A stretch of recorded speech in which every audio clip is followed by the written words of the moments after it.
The following program originates live with the NBC television network.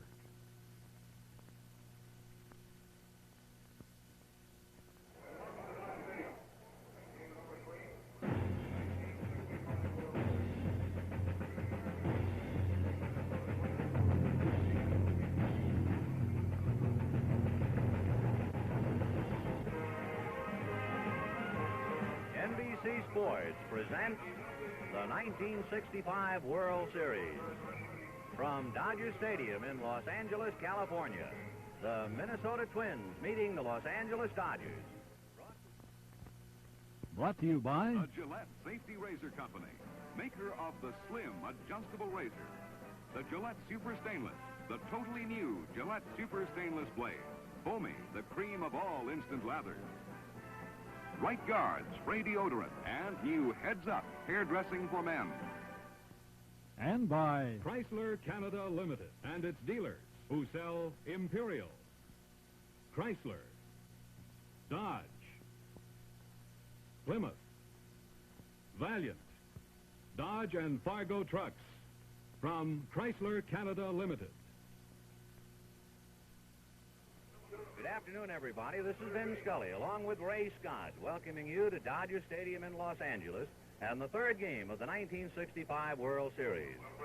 In appreciation for your continued support, the Gillette Safety Razor Company and Chrysler Corporation bring you this series and such other outstanding events as the All-Star Baseball Game, NCAA College Football, and the 1966 Rose Bowl Game, exclusively on NBC. A capacity crowd here at the ballpark of somewhere in the neighborhood of 55 to 56,000. And for the Dodgers, they either win today or I guess it's time to make out your shopping list for Christmas. They're down by 2. No ball club in World Series history has ever lost the first 3 and come back to win. They go with left-hander Claude Osteen, who had beaten Minnesota 5 times while he was in the American League, and the Twins counter with their ace right-hander Camilo Pascual. We'll have something else to say about the Dodgers, but right now, let's meet the voice of the Minnesota Twins, who's got to be thinking about Christmas. On the happy side, Ray Scott. Thank you, Vin Scully, and hi again, everybody. The Twins are well aware of what Vin Scully just mentioned to you, namely that Claude Osteen has exercised some sort of a hex, if you will, over the Twins, but not so much a hex as just plain good pitching. The Twins say that if Osteen has his control, no one is tougher as far as they are concerned. But they also are aware of the fact that Osteen against the Twins was in another year. Pascual, meanwhile, as many of you know, has undergone surgery. He has come back, and he has not been able to pitch outstanding baseball since his operation, but he has been able to come back and show that he is physically sound. Camilo has, for a number of years, been recognized as one of the premier curveball pitchers in baseball. But his curve has not been, by his own admission, quite as good as it was before the operation. But he still has the good fastball, and all in all, it looks like a fine pairing as far as the pitching is concerned for this third game of the 1965 World Series. And right now, Vin Scully will be back with you. Thank you, Ray. Well, friends, this game is authorized under television rights granted by the Commissioner of Baseball solely for the entertainment of our audience. And any publication, reproduction, or other use of the pictures, descriptions, and accounts of this game without the express written consent of the Commissioner is prohibited. Any commercial or other use of the program, such as by charging admission for its showing, is similarly prohibited unless authorized in writing by the Commissioner.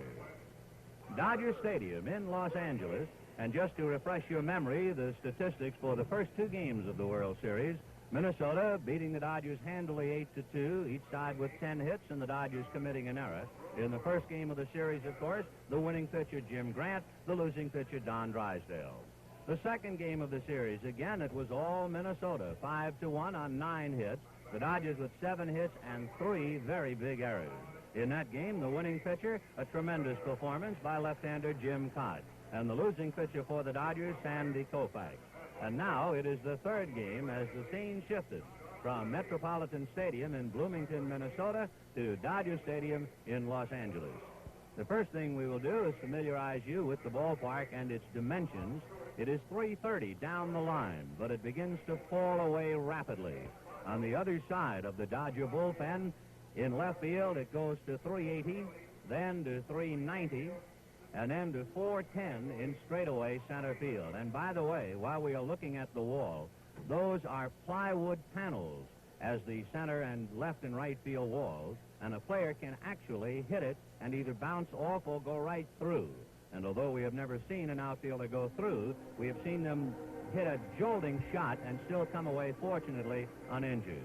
It is a symmetrical park going back around to 380 behind the right fielder and 370 to the visiting bullpen, and then down in the right field corner, 330. So there are no advantages as far as being left-handed or right-handed. The Minnesota Twin bullpen, and so far those fellows have been unemployed. They've had 2 complete games for the Twins by Jim Cott and Jim Grant, so Camilo Pascual has a tough act to follow. For the Dodgers, they have already seen 2 aces shot down, Sandy Koufax and Don Drysdale, and now they will go with Claude Osteen.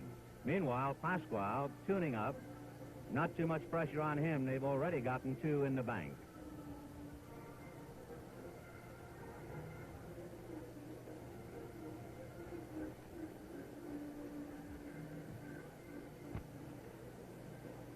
Here's a fellow I believe has some pressure on him. Koufax and Drysdale have lost. The Dodgers have not won, and they're looking to him to do it. What are his thoughts about this 3rd game of the World Series? We asked him just a couple of minutes ago. Well, sure, I'm well aware that Sandy Koufax and Don Drysdale have both lost the first 2 ball games, but at this stage of the ball game, especially since we've been playing professional baseball for 9 or 10 years, most of us, you certainly can't lay down and quit now, because we've played this game long enough to know that you can't change your style of pitching for any particular game, and I'm just going to be pitching my regular ball game. I know that I have beaten the Twins 5 times in the past, and I'm not going to let this enter into anything that I would do during this ball game. I'm just going to pitch the way I have all year and hope for the best. So Claude Osteen getting ready to take the mound. The Dodgers, who will take the field. The captain at shortstop, Maury Wills, followed by the veteran Jim Gilliam, and Willie Davis in center field hitting 3rd. Ron Fairley in the cleanup spot in right, and Lou Johnson in left. Jim Lefevre at second base, Wes Parker at first hitting 8th, along with Johnny Roseborough, the catcher, and then the pitcher, Claude Osteen. The 3rd game of the 1965 World Series being brought to you from Dodger Stadium in Los Angeles, California. This is a Tony. New improved Tony. Longest wearing, longest lasting, longest living Tony home permanent ever made. Watch how this Tony stands up under this kind of punishment. First we crush it with a hat. Give it a good going over. Can a Tony take it? Yes, Tony bounces right back. Now we fan it. And what a fan. Will the Tony stand up? Can a Tony take it? Yes, Tony bounces right back. Finally, we steam it. If it doesn't droop after this, it certainly won't in normal wear. Can a Tony take it? Yes, Tony bounces right back. New improved Tony. Longest wearing, longest lasting, longest living Tony home permanent ever made. Have a Tony. Regular, super, or gentle. Tony home permanent.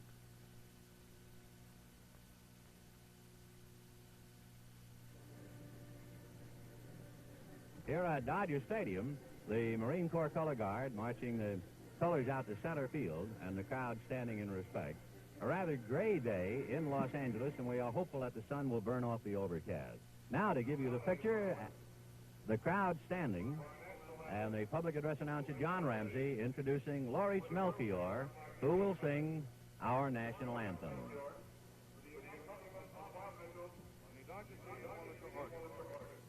Ladies and gentlemen, Mr. Laurich Melchior.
Now the large crowd settling back for baseball. And to give you the Minnesota lineup and the particulars in play-by-play, the voice of the Minnesota Twins, here is Ray Scott. Right, Ben. The Twins today will start off with shortstop Zoilo Versailles. Zoilo, one of the Twins' big men so far in the series. In center field, right-handed batting Joe Nosek. I should tell you, Versailles bats right-handed. In right field, batting third, left-handed swinging Tony Oliva. The Twins' third baseman, Harmon Killebrew, will again be in the cleanup spot. Earl Batty will bat number 5, the Twins' catcher. In left field, right-handed batting Bob Allison, whose sensational catch of a sinking liner in the second game of the series was not only one of the World Series' greatest defensive plays, but it could well have turned around the second game. Don Mincher bats 7 and will be the first baseman. First-year player Frank Quillisi is at second, and on the mound with a record of 9 wins and 3 losses in the regular season, and making his first World Series appearance, as is the Dodger left-hander Claude Osteen. Pasquale has won 9 and lost 3. And now the announcement to this huge throng here that Casey Stengel, one of baseball's greatest names, will throw out the first ball. And it's to catcher Johnny Roseboro.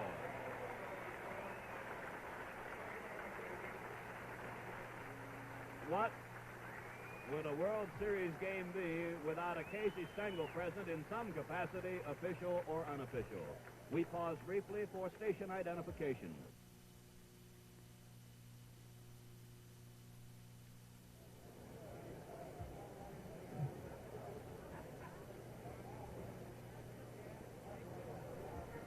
The photographers are asking Casey for the proverbial one more.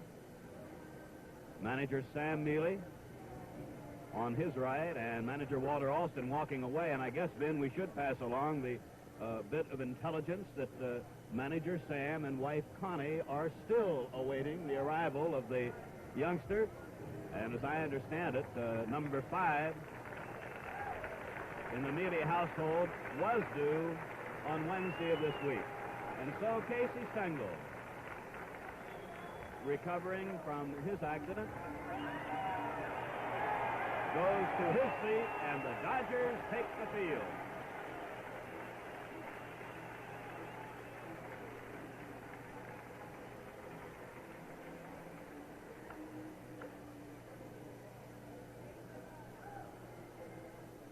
The Dodgers defensively today will have Wes Parker at first, Jim Lefevre at second, Maury Wills at short, Junior Gilliam at third, the left fielder Lou Johnson, Willie Davis in center, Ron Fairley in right, John Roseboro the catcher, and on the mound, the 15-game winner in the regular season, Claude Osteen. Twin coaches: at first base, Jim Lemon. At third base, Billy Martin. The umpires for this third game of the 1965 World Series from the American League behind the plate, John Flaherty.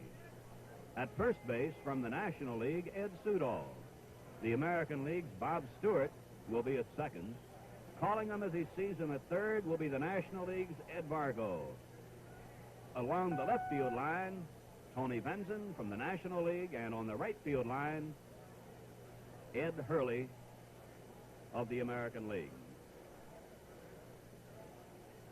Claude Osteen, and much has been made of this, and rightfully so, has never lost to the Twins.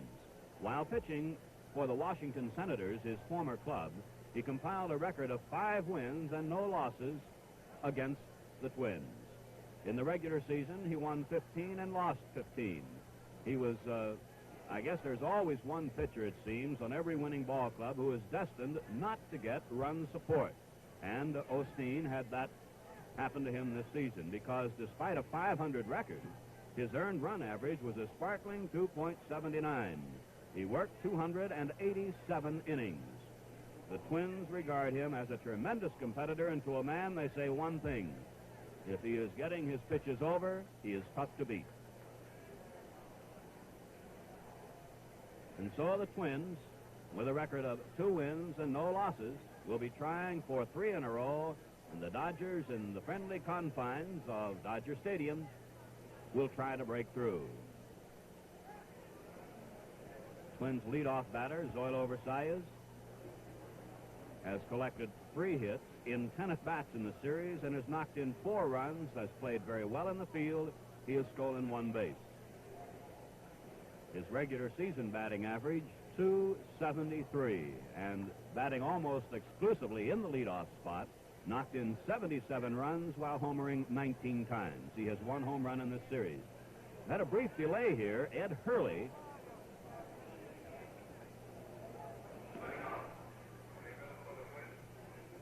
and the announcement was made that Hurley was going to work on the right field line. Hurley is working on the left field line.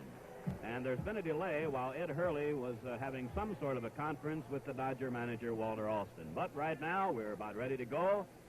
The Dodgers will play Versalles just about straight away. And lefty Claude Osteen will try to put the Dodgers on the winning track. And here's the first pitch of the 3rd game. Deep to left.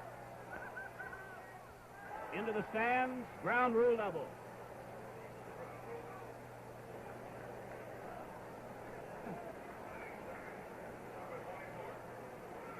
Lou Johnson went to the corner, didn't have a chance to make a play on the ball, and Versalles continues his tremendous hitting. And here is the center fielder, Joe Nozick. He started the 2nd game when the Dodgers used the left-hander, Sandy Koufax. He collected 1 hit in 3 at-bats. In a step at 3rd, Gilliam.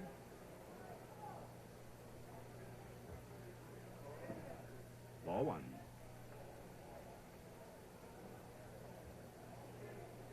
And the lights are on here at Dodger Stadium. So we're 2 for 3 in that department. The lights on for the 2nd game of the series back at Metropolitan Stadium in Minnesota. Didn't get the fastball, 1-1.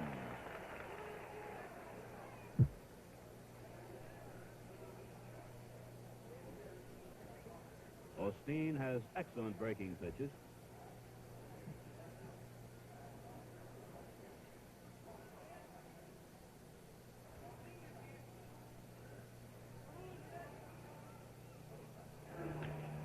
Right side.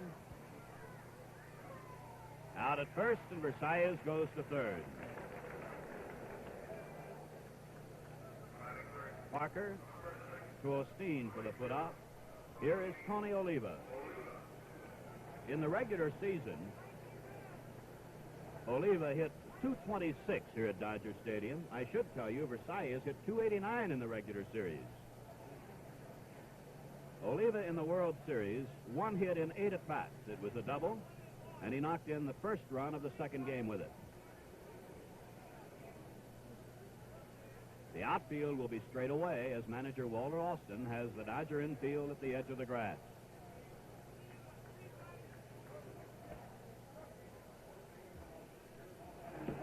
Strike.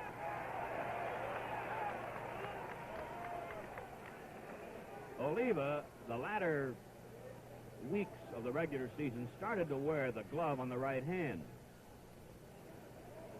Versalles leading at 3rd. And he felt that it helped him in gripping the bat, and he has not thrown the bat as much as he did in the earlier part of the season. Low, 1-1. Game just underway. The Twins have Versalles at 3rd with 1 out.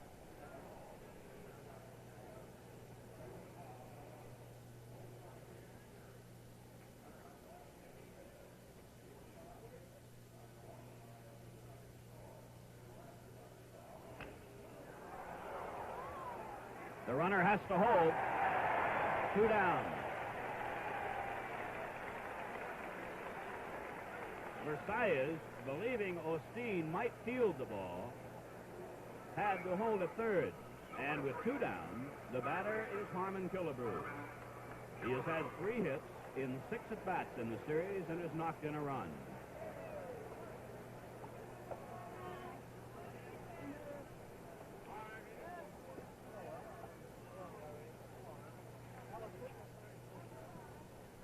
Dodger outfield shades Killebrew a bit to the left.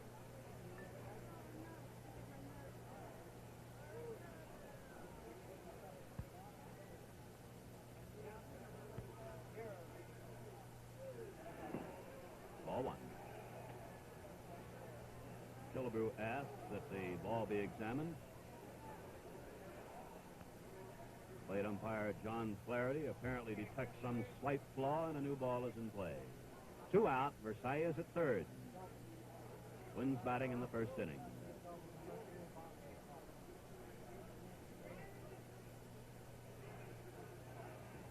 Strike. 1-1.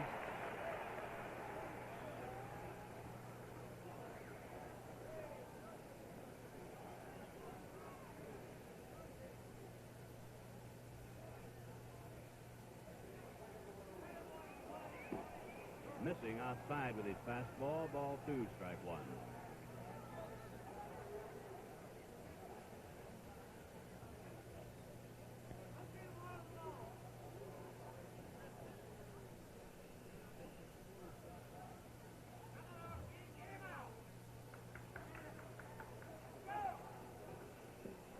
Ball 3.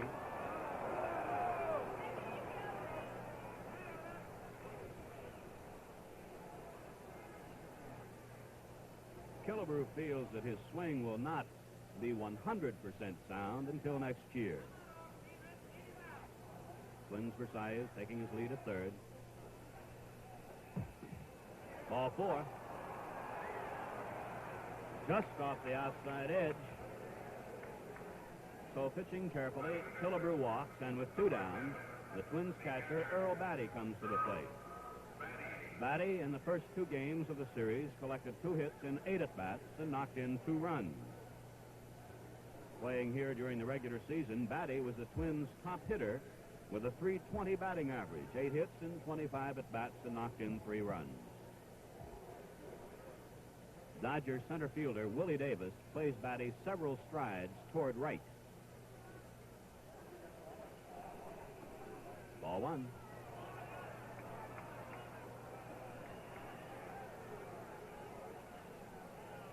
Versailles led off this ball game by hitting the first pitch for 2 bases, a ground rule double to left. Moved to third as Nossick grounded out and held third as Oliva grounded out. Killebrew has walked, and Batty takes the fastball outside. Ball 2. Versailles. Killebrew.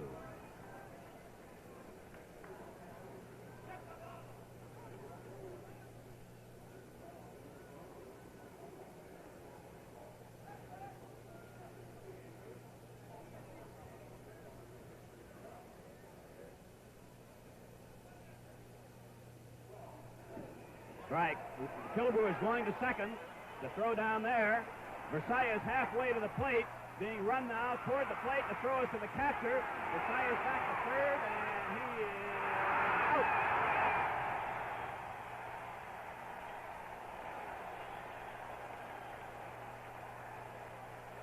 And so, at the end of the first half inning, the score is the Twins 0, and the Dodgers are coming to bat. See this man? He's using a stainless steel blade. Has since they were introduced. He thinks they're great. Yet, he'll never buy another one. No, he'll never buy another ordinary stainless steel blade. Because the Gillette Super Stainless is here. The totally new Gillette Super Stainless blade. Made of a new high-chrome stainless steel that takes and holds an incredibly sharp edge, with a smooth new coating more effective than anything else discovered. The result? Miracle edges and a cleaner, closer, more comfortable shave. So don't buy just another stainless steel blade. Make it super stainless. Gillette Super Stainless with the miracle edges. Your shave will last longer. So will the blade.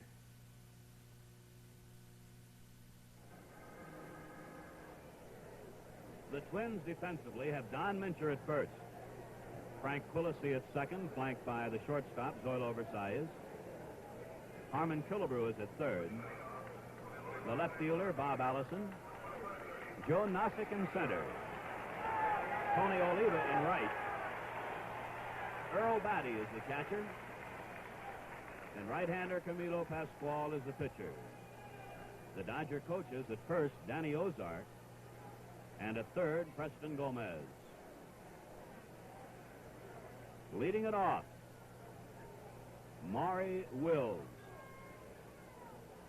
In the series, 3 hits, 9 at-bats, and an RBI. Ball 1.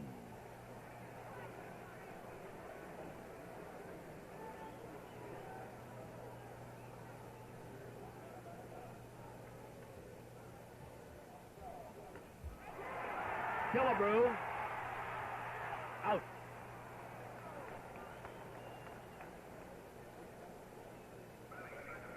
That's the first time in the series that Wills has really tested Killebrew.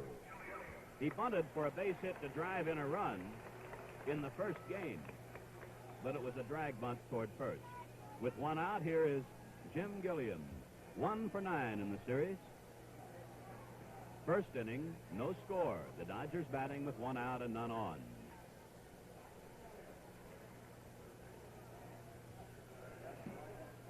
Ball 1.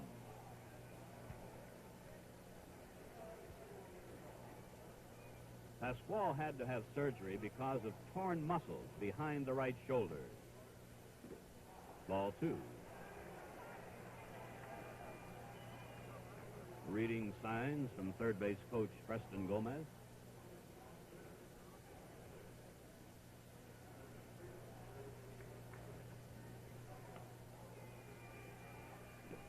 Ball 3.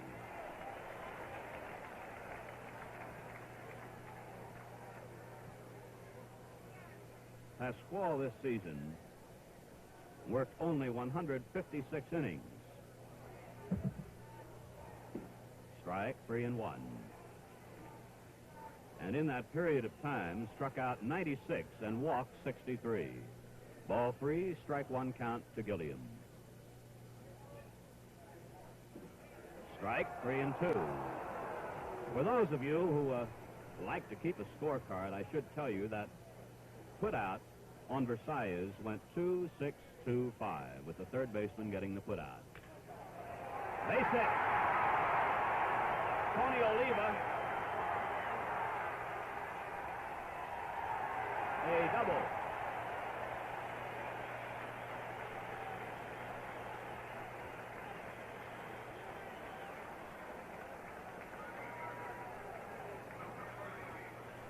Gilliam, with 1 away, is on second. That's the Dodgers' second extra base hit in the series. The other was the home run by Fairley in the first game, and here is Willie Davis. The Dodgers center fielder is 1 for 8.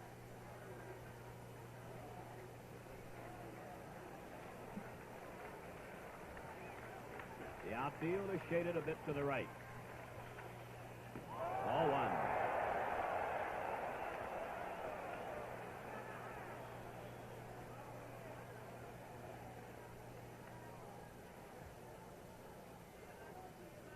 John Flaherty will have a look at the baseball.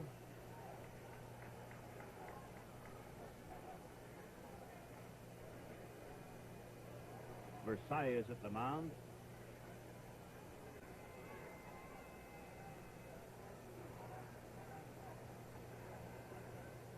Pascual, up until this season, was always near the top in the American League in strikeouts and led the league in that department on several occasions. Ball 1 to Willie Davis. Gilliam on second and 1 out. First inning, no score. Foul back. 1 and 1.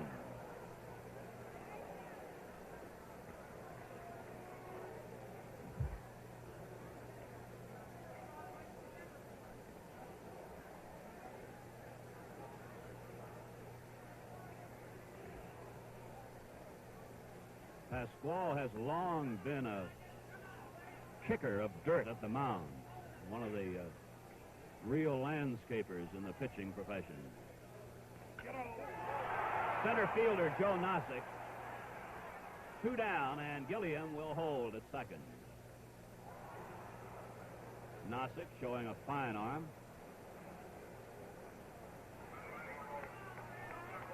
And as Willie Davis goes to the dugout, Ron Fairley comes to the plate. Fairley has collected 3 base hits and 8 official at-bats, one of them a home run.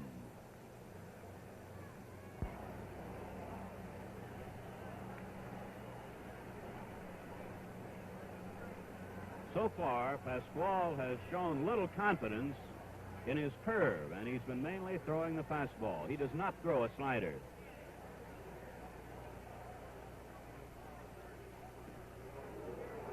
Strike one. Last year, for the first time, Pasquale added a change off the fastball. Up until last year, he would rely on many speeds of his curveball to keep the hitter off balance. High, 1-1.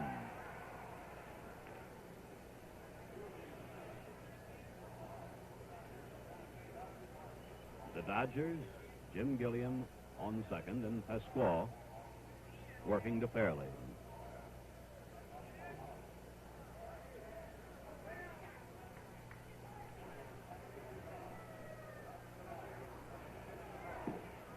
Just inside, ball 2, strike 1. Pasquale is 31 years old. Twins outfield playing Fairley just a little bit to the right.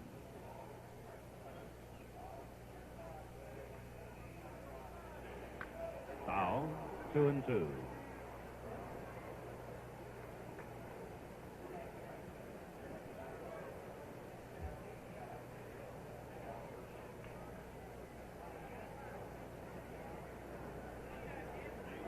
In the top of the first, the Twins had a double by Versailles and a walk to Killebrew. Gilliam on second with the Dodger double here in the first. 2-2 pitch. Bob Allison. And the Dodgers are out, leaving one man on. And at the end of the first inning, the score is the Dodgers nothing and the Twins nothing. A new kind of shave. A new kind of shave you can only get when you shave all the way with Gillette. Only Gillette has the Slim Twist razor. Looks great, feels great. This slim molded handle gives you better grip, better balance, better control. This trim head makes shaving those hard-to-reach places so much easier. The Slim Twist opens one-handed. Insert a precision-made Gillette blade with the other hand. Twist again, the blade is locked in perfectly. Only Gillette blades and razors were made for each other. You get a new kind of shave you can only get when you shave all the way with Gillette. Now is the time to get your new Gillette Slim Twist razor, complete with Gillette blades, in this handy slim case. Only $1.49.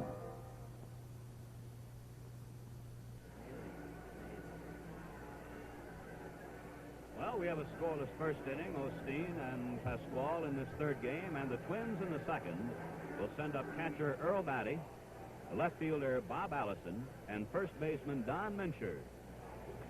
Batty was the batter when the Twins either tried a delayed double steal or else conceivably a hit-and-run sign was on. This 1965 World Series game being brought to you live and in color exclusively on NBC as Gilliam throws out Batty.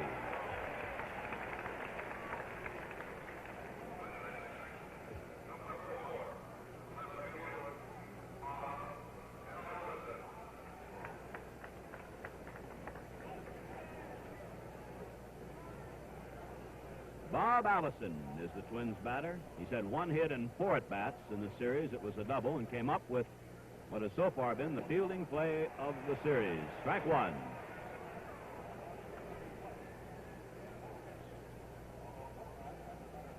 You can tell just by looking he is strong. Foul, strike 2.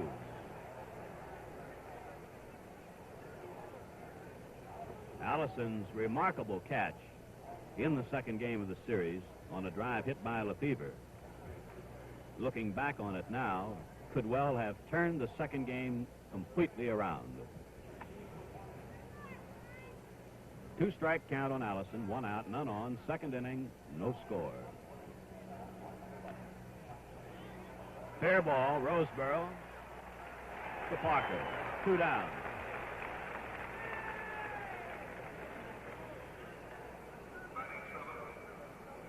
The Twins' first baseman comes to the plate now. 2 hits, 7 at-bats, including a homer.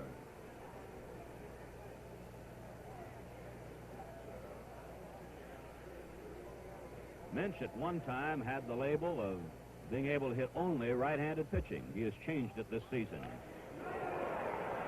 Base hit. Hit number 2 off Osteen. Mincher on first with 2 out in the second. And the batter is the second baseman, Frank Quillisi.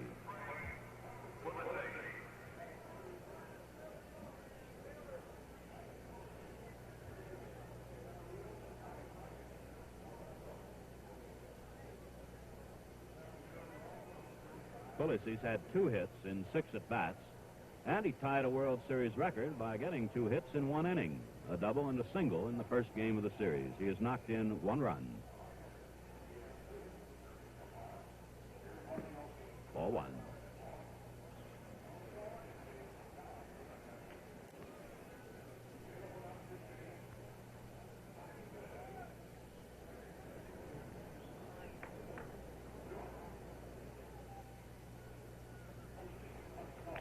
Foul away.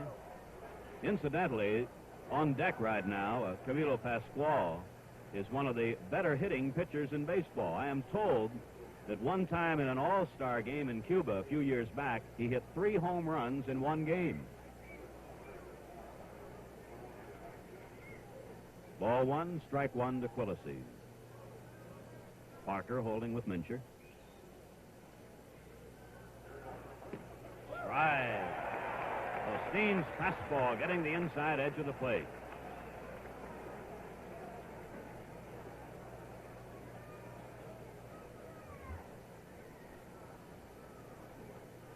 No score as the Twins bat in the second.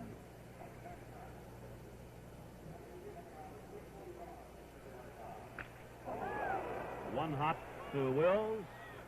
To Lefevre. Mincher is forced. The Twins are out and leave 1 on. And so at the end of an inning and a half, the score is the Twins nothing and the Dodgers nothing. Not long ago, the stainless steel blade was one of the best razor blades you could buy. Today, you might as well forget it. It and every other ordinary stainless steel blade. Because of this, the Gillette Super Stainless, the totally new Gillette Super Stainless blade. The new Gillette Super Stainless is better than any other blade you've ever used because of 2 things. A new high-chrome stainless steel that takes and holds an incredibly sharp edge, and a smooth new coating, more effective than anything else discovered. The result? Miracle edges and a cleaner, closer, more comfortable shave. So don't buy just another stainless steel blade. Make it super stainless. Gillette Super Stainless with the miracle edges. Your shave will last longer. So will the blade. How does Pascual feel? Here's what he had to say a few moments before the game started. My arm has been feeling real good, and my fastball has been as good as ever. Maybe my curveball is I don't feel really satisfied, but it's because I don't have working enough. But I feel real good and I'm ready to go. Lou Johnson leads it off for the Dodgers in the second. 1 hit in 8 trips. The Dodger left fielder. Foul. Strike 1. The infield at Dodger Stadium, in comparison to the infield of the Twins' home ballpark in Bloomington, Minnesota, Metropolitan Stadium, the infield here is hard. Whereas Maury Wills, for example, described the infield in Minnesota as being a soft infield, and the infielders are aware of the fact, and this caused them sometimes to play a bit differently. Pasquale missing inside with his fastball, 1-1. Killebrew, for example, said that he would play back just a bit deeper in any given situation than he would in his home ballpark. Deep to left center. Off the wall. A double.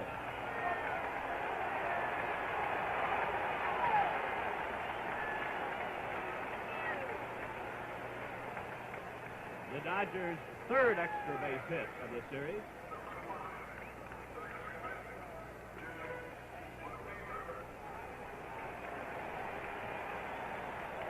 Johnson leads off the Dodgers' second with a double. And the batter, another member of this Dodgers switch-hitting infield, Jim Lefevre. He's had a good series. 3 hits, 8 at-bats.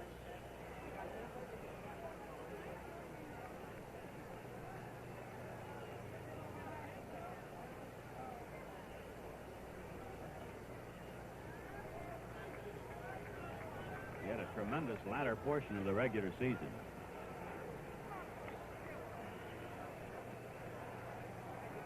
Killebrew in about 2 steps at third. Ball 1.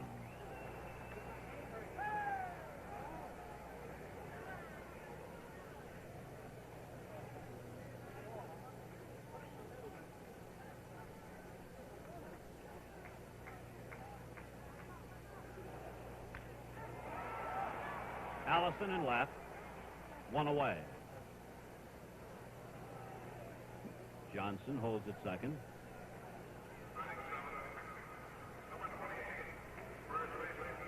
The first baseman, Wes Parker. He's had just 4 official at-bats despite playing the first 2 games of the series. He's had 2 hits. No score, Dodger second. Johnson is on second with 1 out.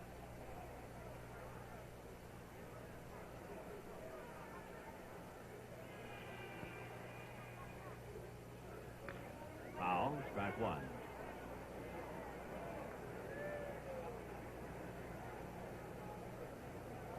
Part of the huge throng here at Dodger Stadium.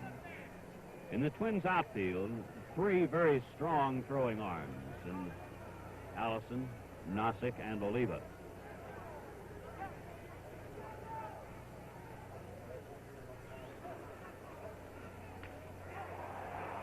Nossick in center. Johnson tagging at second.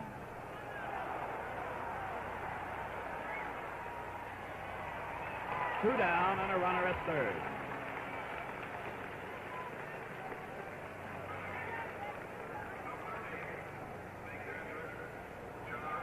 Johnson at third.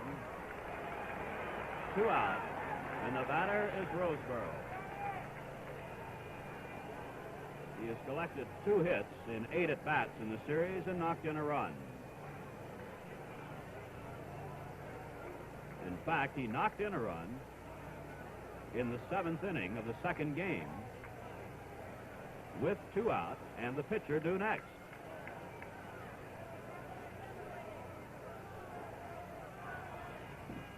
Ball 1.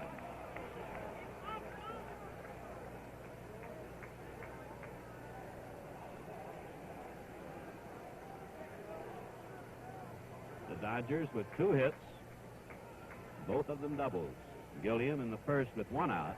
Johnson here in the second to lead off the inning. Quillisi to Mincher. The Dodgers are out and leave 1 on. And so at the end of the second inning, the score is the Twins nothing and the Dodgers nothing.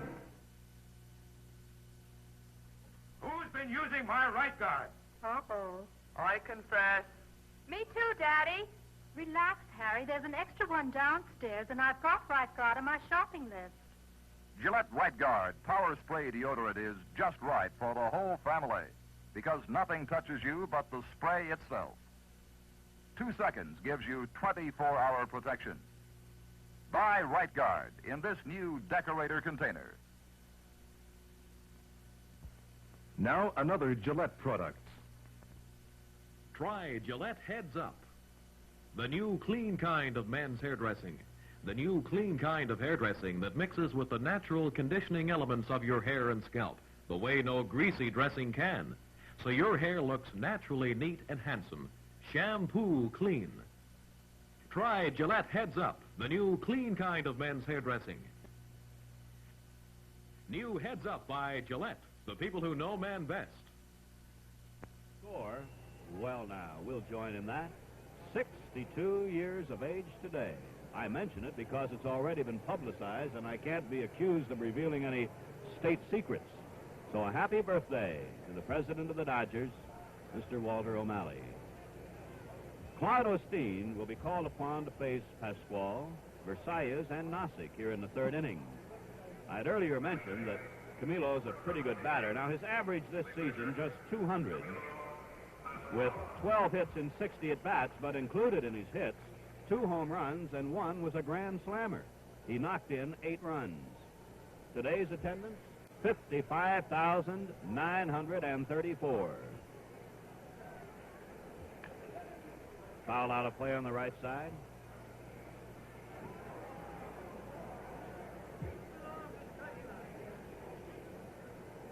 This is the top attendance for a World Series game here at Dodger Stadium. The previous high was 55,912. So if you're interested in statistics, you have yet another one.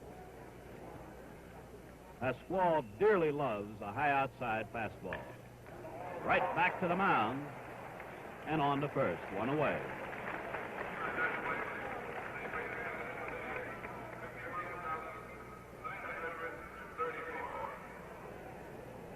The Twins' batter is Versailles.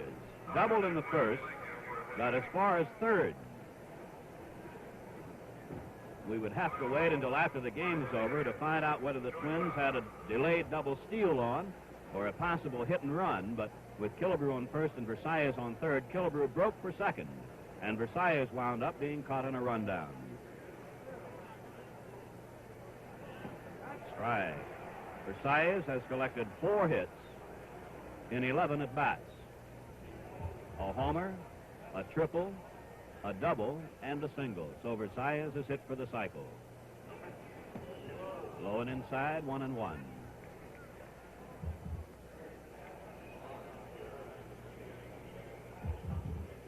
Lefty Claude Osteen. Shortstop of the Twins, Doyle Versailles. Ground ball to second. Lefebvre on to first, 2 down.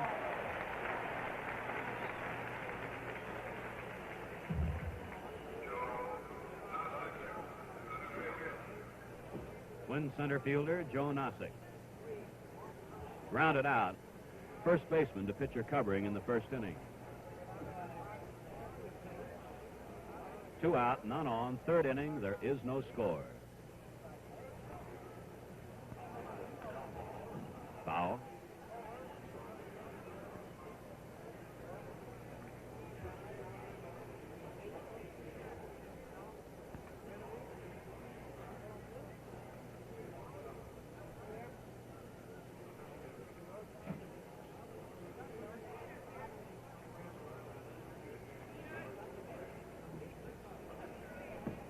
Strike 2.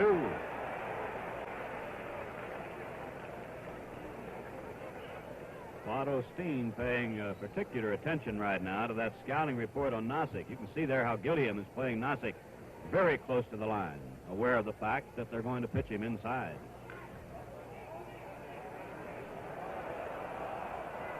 Just rolls foul. Scouting report on Nossick, to my knowledge, says that he likes the ball out and away from him. So the first 2 pitches, Osteen jammed him. So it's still strike 2. Nossick has very good speed and is rated as a fine outfielder with a good throwing arm.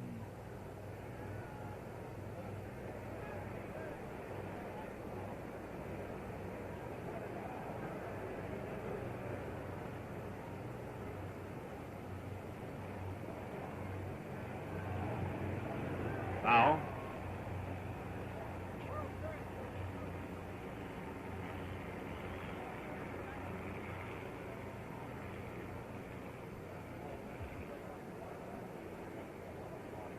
Manager Sam Mealy started to platoon with Nozick about mid-season, starting him against left-handed pitchers, and he played well. Missing inside this time, ball 1, strike 2.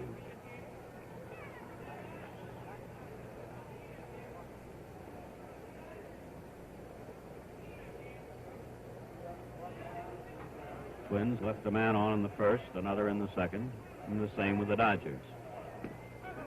Just inside with his fastball again, 2-2.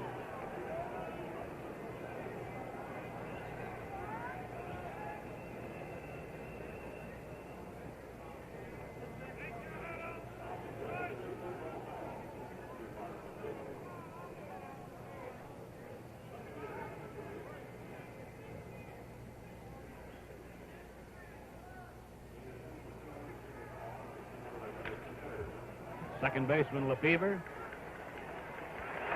Out at first, a 1-2-3 inning. So, at the end of 2.5 innings, the score, the Dodgers nothing and the Twins nothing. Stop. Using a stainless steel blade, getting a good shave, the best possible shave. You sure?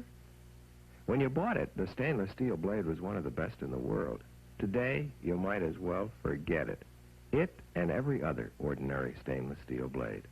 Thanks to this, the Gillette Super Stainless, the totally new Gillette Super Stainless blade. What makes it so much better than ordinary stainless steel blades?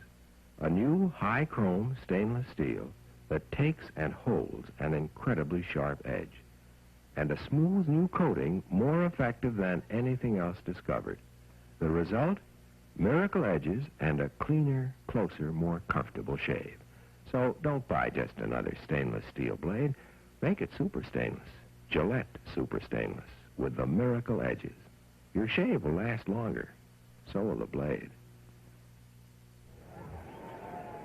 In the Dodger third, the pitcher, Claude Osteen, the shortstop, Maury Wills, and the third baseman, Jim Gilliam.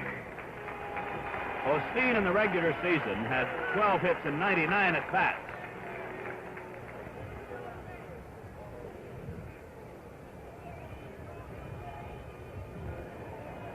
Neither team able to break through.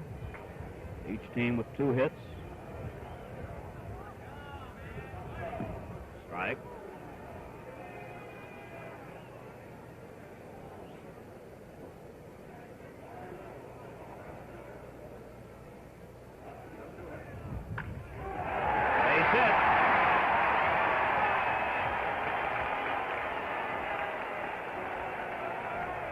Second inning in a row, the Dodgers have the leadoff batter on.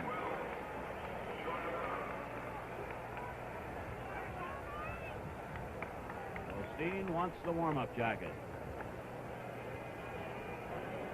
That's the National League's Ed Sudol, the umpire at first. Wills, trying to bunt his way on in the first inning, was thrown out by third baseman Harmon Killebrew.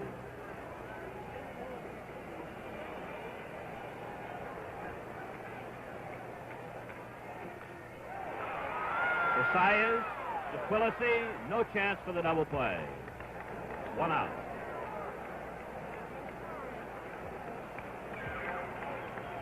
The batter now, Jim Gilliam. Sayers at the mound to have a word with Pasquale.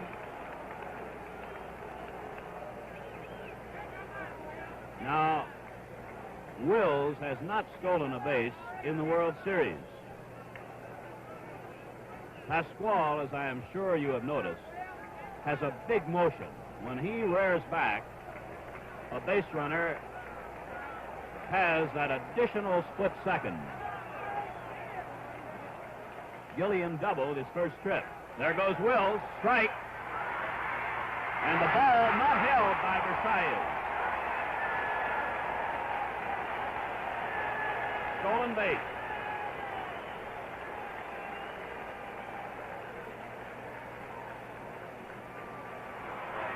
There it is on instant replay, and you can see that if the throw had been down, the Twins conceivably would have been able to get Wills. Batty got rid of the ball in a hurry, but it was just a bit high. And so the Dodgers have Wills at second with one out. A count of strike one to Gilliam.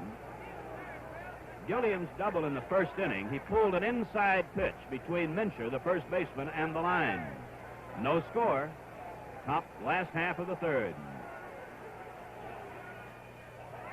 The bunt attempt is foul. Strike two.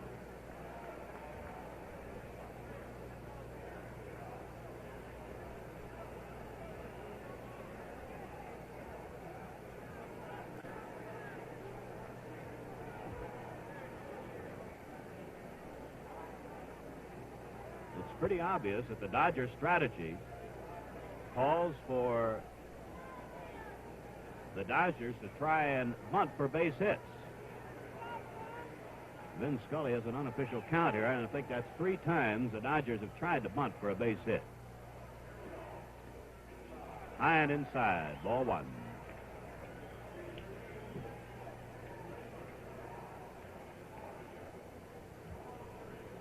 Wills leading at second.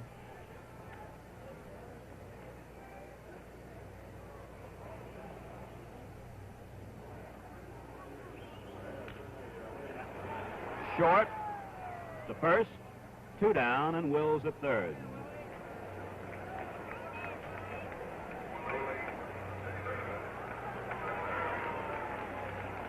The batter will be Willie Davis, and we'll watch with interest and see whether Pasquale works out of a windup or not with Wills on third.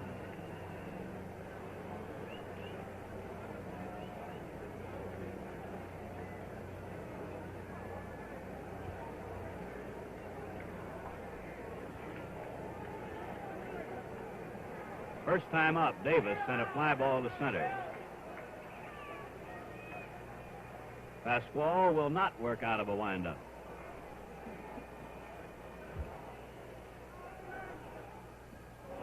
He does not get the slow curve. Strike one. Now that, in my opinion, is the best curveball Pasquale has thrown today.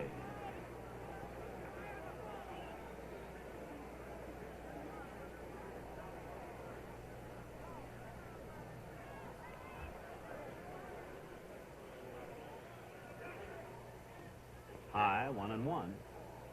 The bluff bunt bringing Killebrew toward the plate.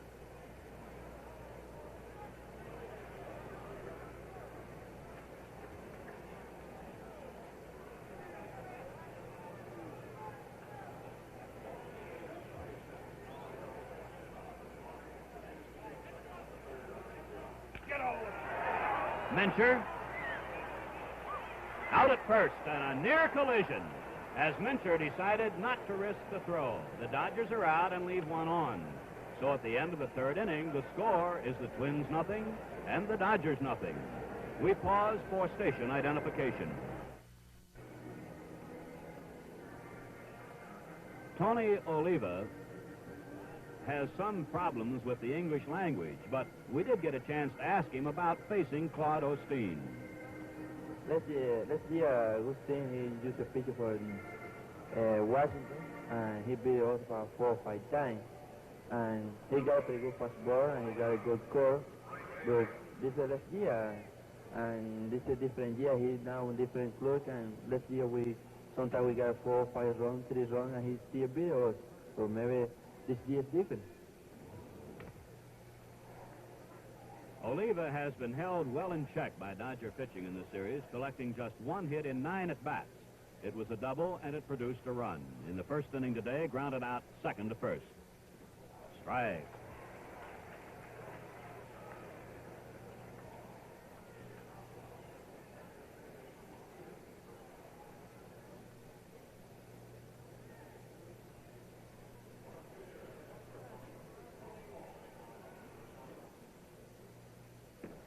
Strike two. The Dodgers give Oliva a lot of room in right center. Oliva will be followed by Killebrew and Batty. There's the gap in right center.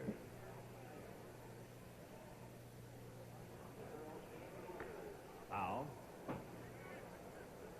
Ed Hurley will field the ball. Oliva is scheduled for surgery on the middle finger of his right hand as soon as the season is over. He has a bone chip there, and although the swelling's been down the last month or so, it's caused him considerable discomfort for well over a year. Foul. At one time, American League pitchers felt they could get Oliva out by pitching him high and tight. But he's a smart hitter, and he adjusted well, and on many an occasion, he'll hit that inside pitch now to left field shallow. Twice in a row, the American League batting champion this year and last. Low and outside, 1-2. Oliva asks that the ball be examined.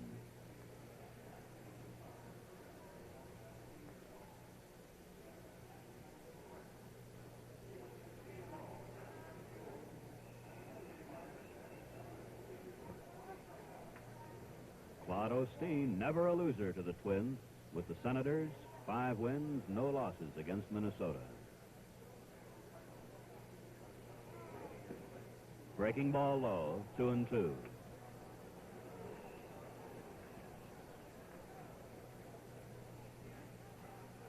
Twins had runners at first and third in the first inning. Had a runner at second in the second. Strike 3. Osteen has his first strikeout. During the season, Osteen, in winning 15 and losing 15, struck out 162 in 287 innings. Killebrew walked in the first inning.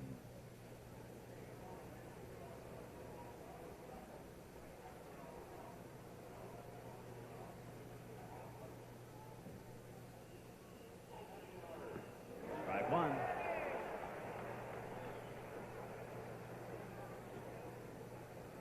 Killebrew suffered a dislocation of the left elbow in a collision with the Orioles' Russ Snyder on the 2nd of August and was out of action about 7 weeks. Fastball low and away, 1-1.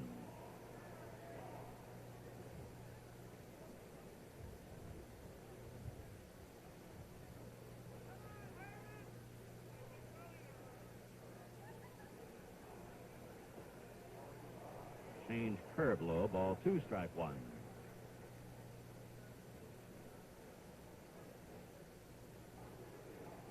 Osteen has retired the last 5 Twins.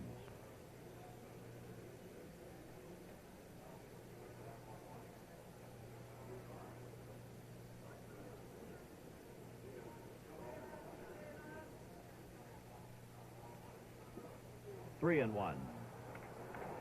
The Twins, in playing 9 regular season games here at Dodger Stadium this year, hit just 1 home run. And as a team, batted .201 in this ballpark. Pulled the short to first, 2 down.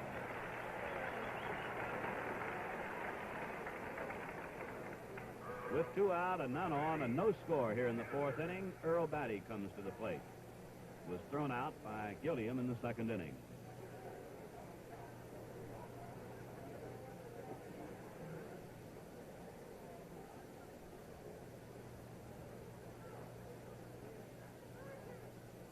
Earl was quite a basketball player at one time.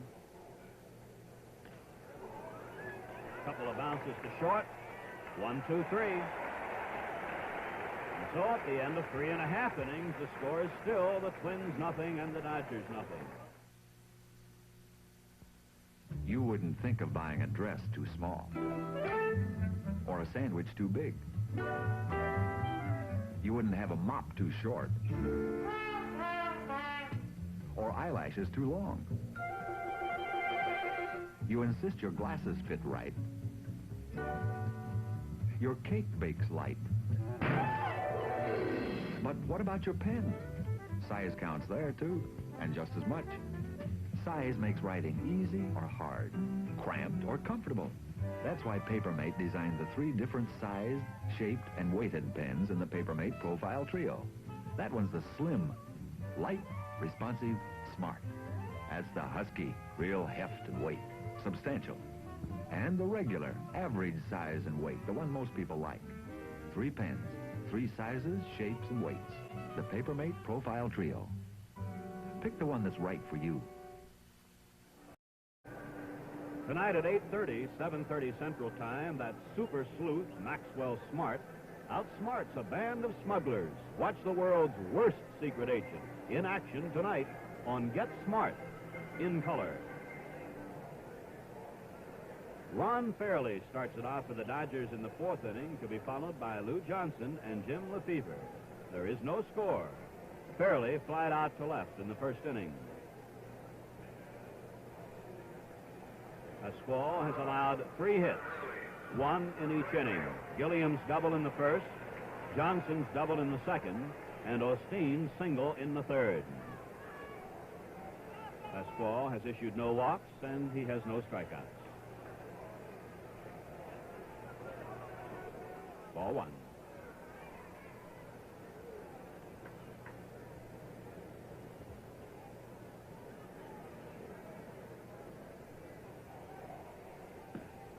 One and one.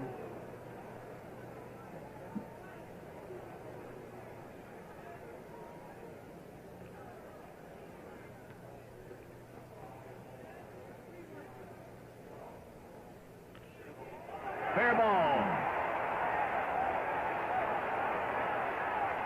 Allison fielding the ball. And 3 innings in a row, the leadoff batter on. Fairly content to go with the outside pitch and not try to overpower it. So 4 Dodger hits, and 3 of them have been doubles. The batter, Lou Johnson, doubled up the left center field alley in the 2nd inning.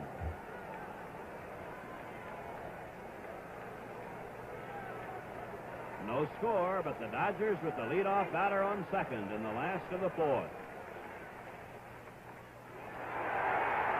Pasquale to Mincher, and the runner moves to 3rd, 1 out.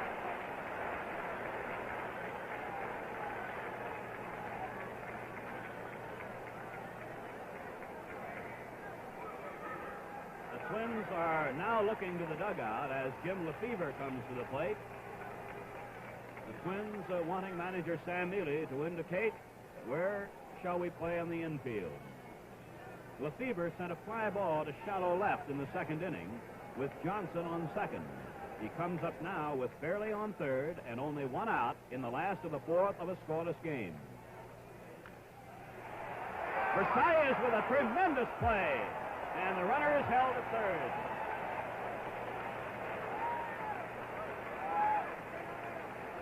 A base hit.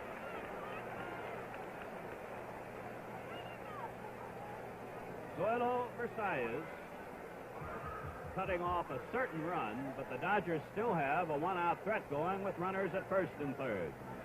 The batter, Wes Parker, sent a fly ball to center in the 2nd inning. Hit it deep. Frank Pillisi and Zoilo Versailles are getting set on their strategy.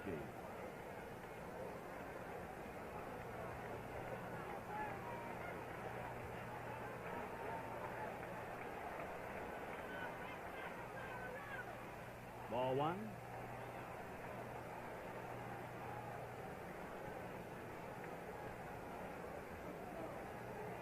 The runner at 3rd is Fairley. At 1st, Lefevre, held by Mincher. And you can see where the infield is playing. Outside, ball 2.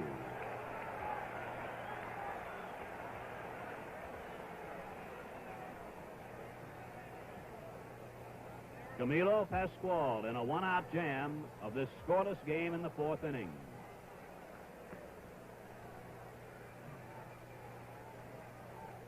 Ball 2 and no strikes to Parker. Ball 3.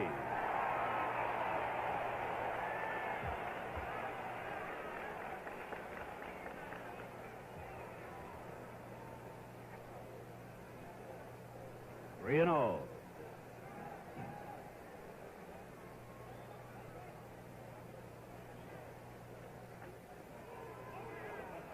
Ball 4. Safe at 3rd. Bases are loaded with one out.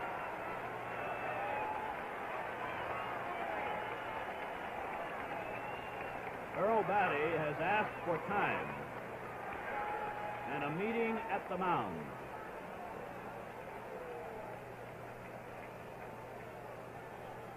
Harmon Killebrew joins the discussion.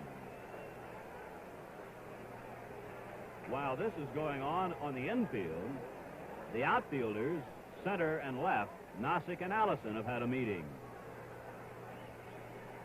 John Roseboro grounded out second to first in the second inning.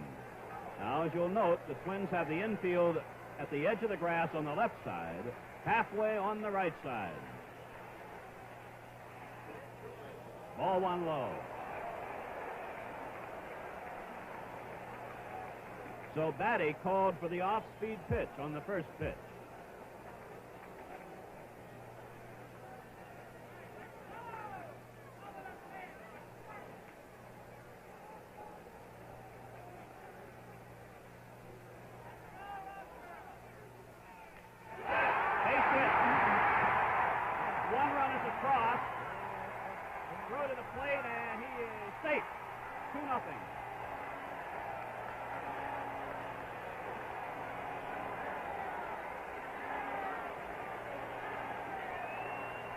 Tim Lefevre twisted his ankle while coming to the plate.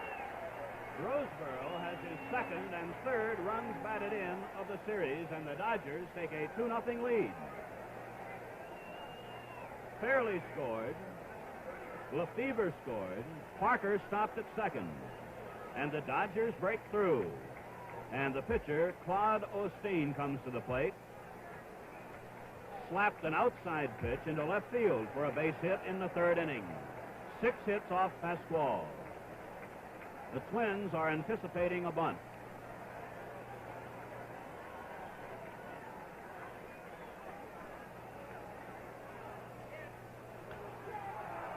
A pop-up. Third baseman Killebrew, and the infield fly rule is in effect, and it's 2 down.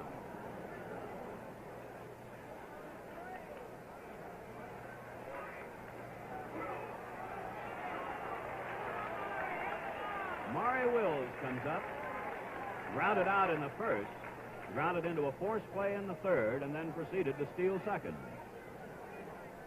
The Dodgers 2 and the Twins nothing, with Dodger runners at first and second, 2 out, last of the fourth.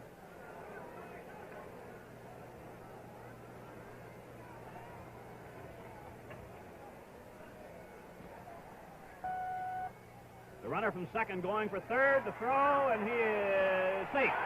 And the runner goes to second. So Parker steals third. Roseboro steals second.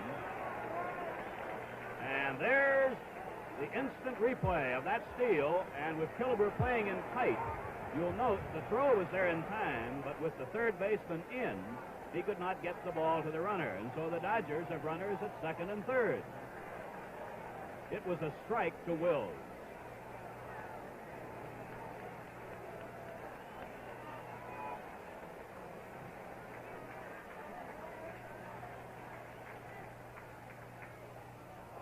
Strike, 0-2.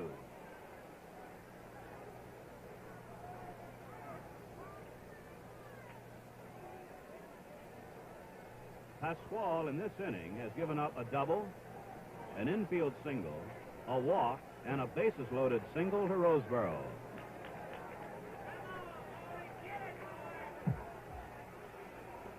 In the dirt, ball one.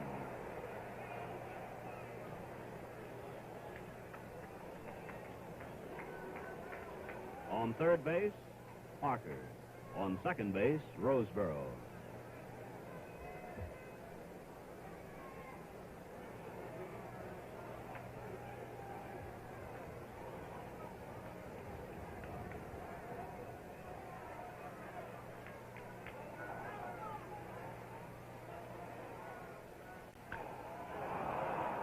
Into shallow center, Versailles is back, and the Dodgers are out, but score twice.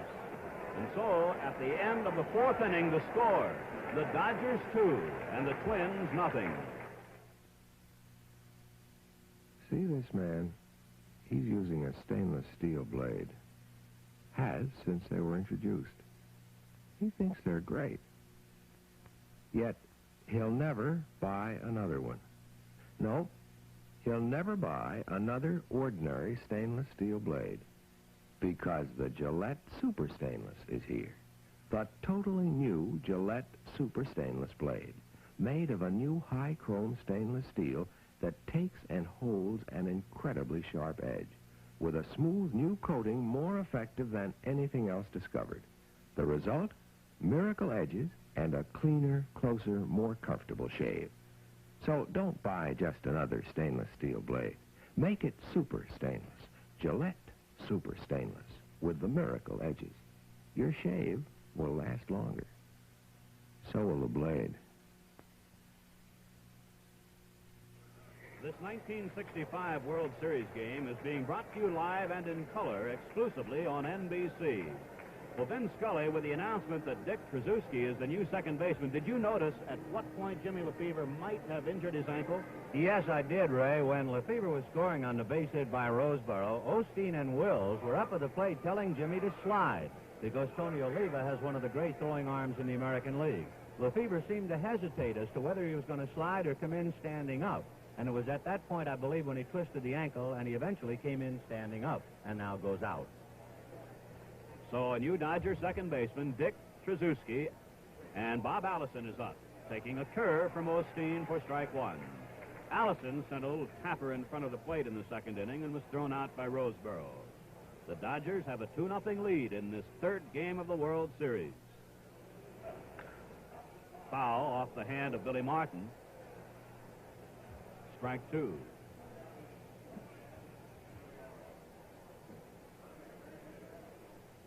Twins third base coach, Bill Martin.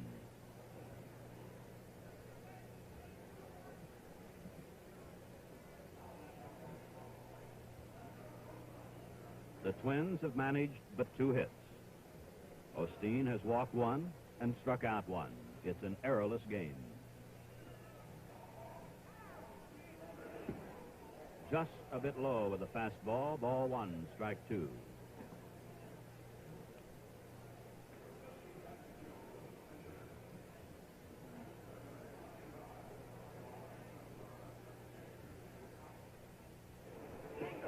Strikeout.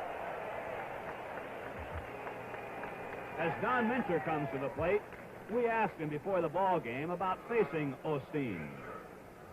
I think the reason that Osteen has given us a little trouble in the past is because he has real good stuff. He keeps his pitches low, and when he pitched against us before, we didn't have boys like Oliva that, you know, is our third hitter now who can hit left-handers as well as right-handers. And Rosales has come along so much better since the time that he pitched against us that I think we should fare a lot better against him. And he's got good control. But now that we've got the confidence we can beat anybody, I'm sure that we'll be tougher on him than before.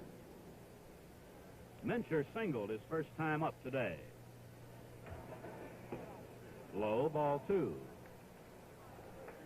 1 out, none on. Twins batting in the 5th inning, and the Dodgers have a 2-0 lead.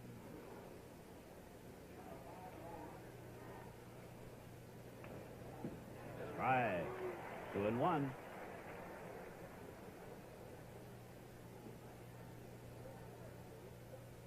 Osteen has retired 8 in a row. Mincher's single in the second, representing the last Twins base runner. Tracewski to first, 2 down.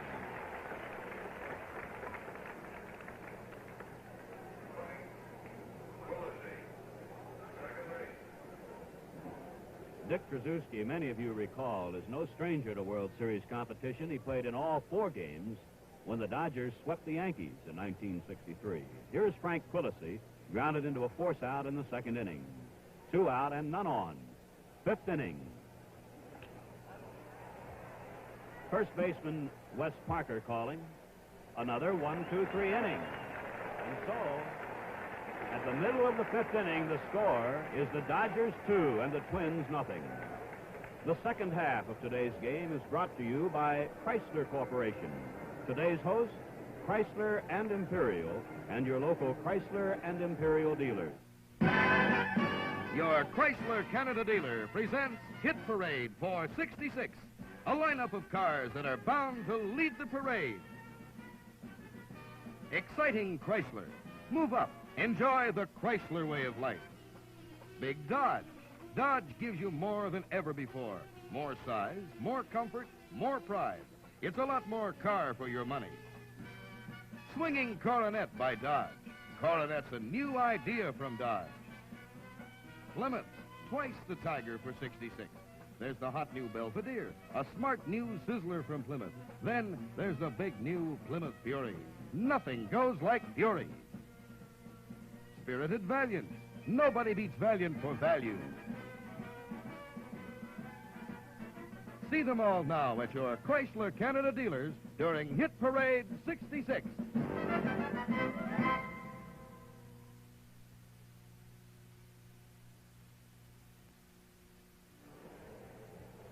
As we move to the last half of the fifth inning with the Dodgers leading 2-0, it's my pleasure to bring in, to carry you along the rest of the way, the voice of the Dodgers, Vin Scully. Thank you, Ray, and hi, everybody. Jim Gilliam, Willie Davis, and Ron Fairley in that order. 2-0 Dodgers, bottom of the fifth. Gilliam doubled inside first and down the line and grounded to short. Timeout until the ground crew leaves.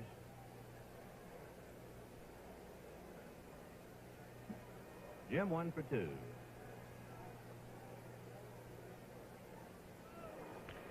High drive to deep right, hooking down the line, foul, and deep in the lower deck. 0-1.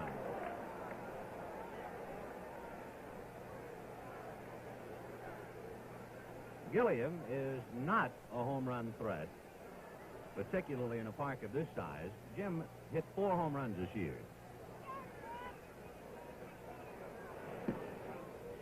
1-1.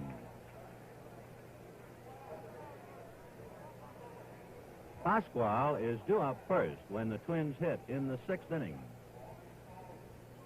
So they have their bullpen working for the second time, and again, it's left-handed Jim Merritt. Ball 2. Camilo having more trouble with his control in the last inning. There is Jimmy Merritt. In 1961, he worked in the Dodger clubhouse.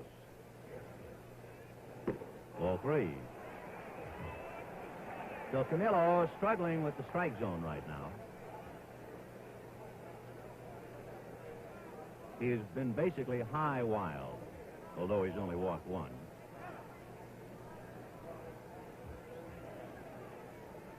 Two runs, 6 hits for the Dodgers. They've left 5. No runs, 2 hits for the Twins. They have left 2. Up fly on the right side, Mincher and Quillisi, with Quillisi calling. 1 away.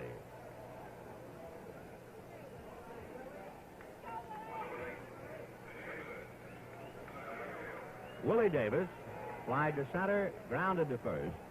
0 for 2. Willie 1 for 10 in the series. A notorious first ball hitter.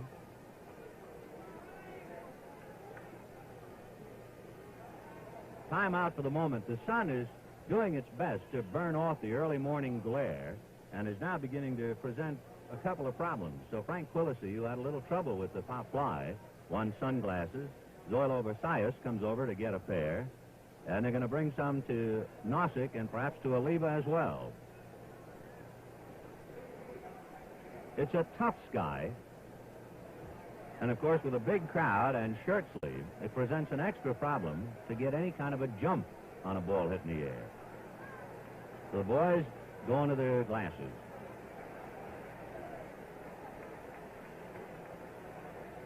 So Allison, Nossick, and Oliva get glasses along with Quillisi and Versailles.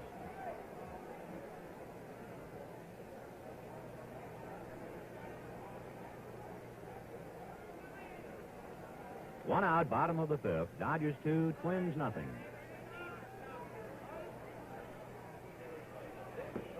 Slow curve for a strike.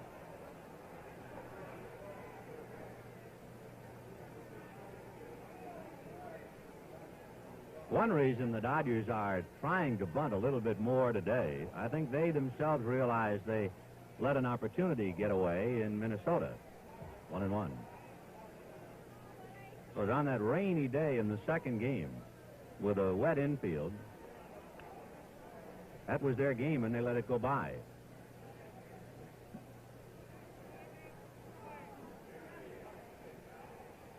Fastball, line to center. Nossick plays it on a out.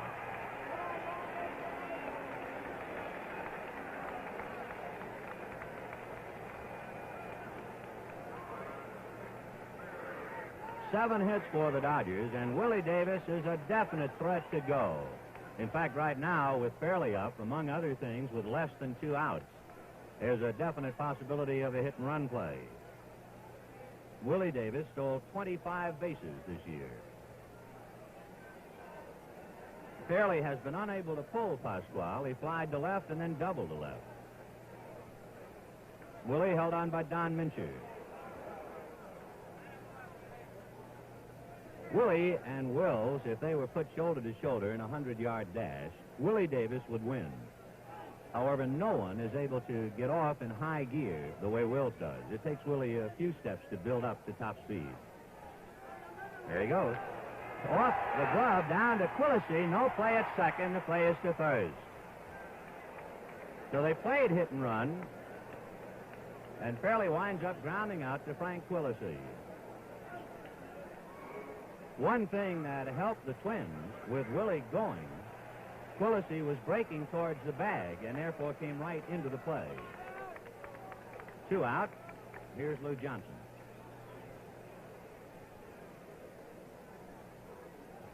Lou doubled the left center and sacrificed. He's 1 for 1.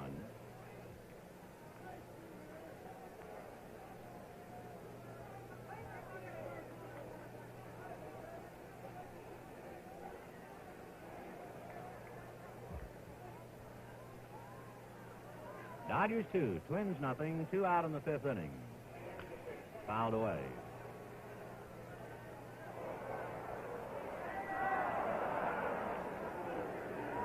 The Dodgers came to Los Angeles in 1958, and since coming here, they have played before more than 18 million Angelinos. 0-1. Willie's going to third. Line drive into left center, base hit. Willie scores, and Johnson's heading for 2. He's in there.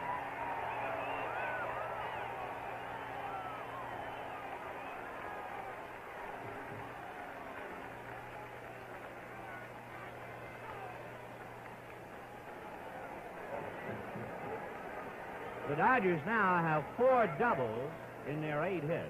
They lead 3-0. Johnson 2 for 2, both doubles, and Dick Tracewski the batter. 2 out. So Camilo Pasquale having trouble putting that ball where he wants it. He's getting it up, and they're being hit.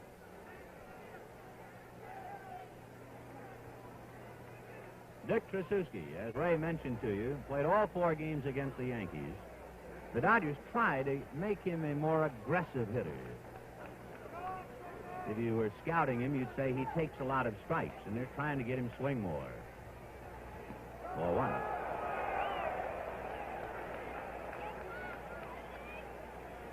Pasquale pitching today somewhat the way Drysdale pitched in Minnesota, having trouble getting that ball down. Jim Merritt still heating up in the bullpen.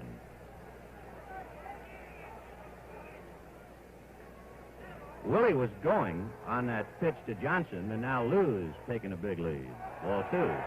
Everything high.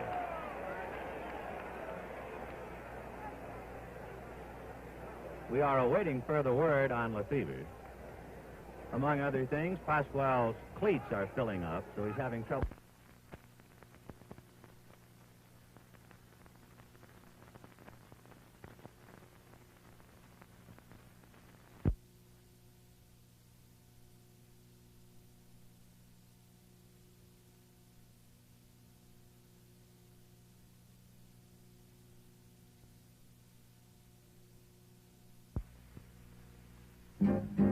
Get more, get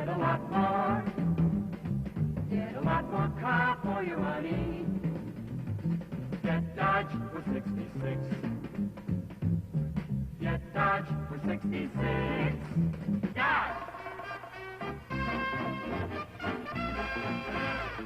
Dodge goes like the wind, with 440 cubic inches of scorching V8 power.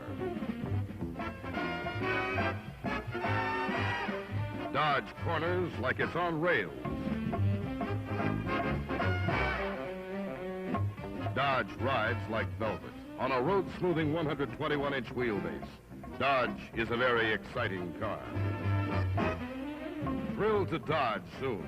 It's a lot of car. Get Dodge! It's the most car in the popular price field. Get Dodge for 66. A reminder, Mickey Rooney guest stars in a power-packed drama this Wednesday evening when Bob Hope presents the Chrysler Theater in color at 9, 8 Central Time on NBC. The Twins make a change. Rich Rollins, right-hand batter, coming up to bat for Camilo Pascual. Rollins making his first World Series appearance. Hit .249 during the regular season with 5 home runs, 32 RBIs. A bunt foul.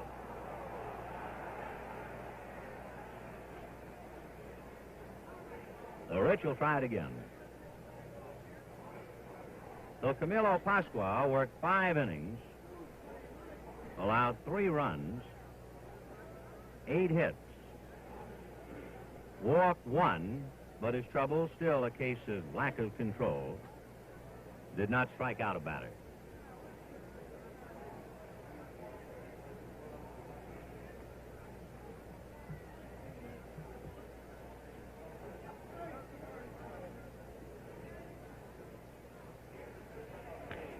Comebacker. Osteen to Parker. 1 away.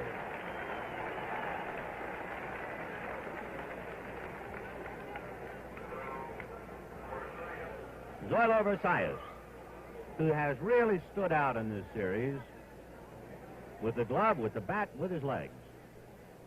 Today, he doubled, grounded out, made a fine play on the ball hit by Lefevre. 1 for 2 today. He's 4 for 12 in the series.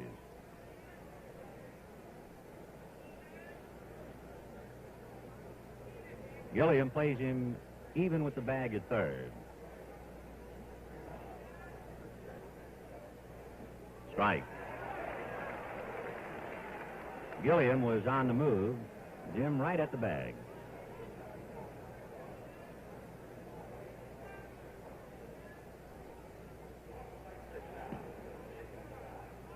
Osteen trying to in and out him. 1 ball, 1 strike. Claude is not an overpowering pitcher. He has to have good control. And in the first 2 innings, he had a little trouble. But then he has improved with control, just as Pascual had his troubles. Hit to center, base hit. So Versailles has his 5th hit of the series. Boy, he's an exciting player to watch.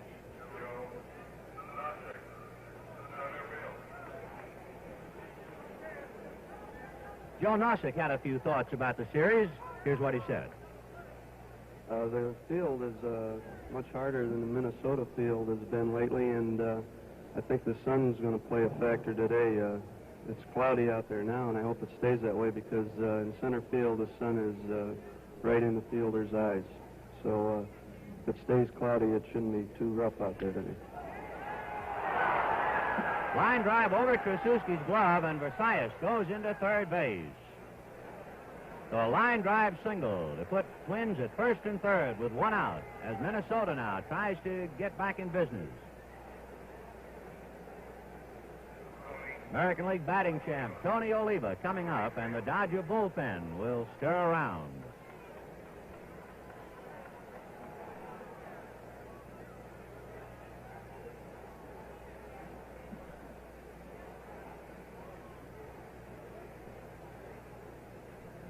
That's Howie Reed, number 39, right-hander, and Ron Peronoski, the left-hander.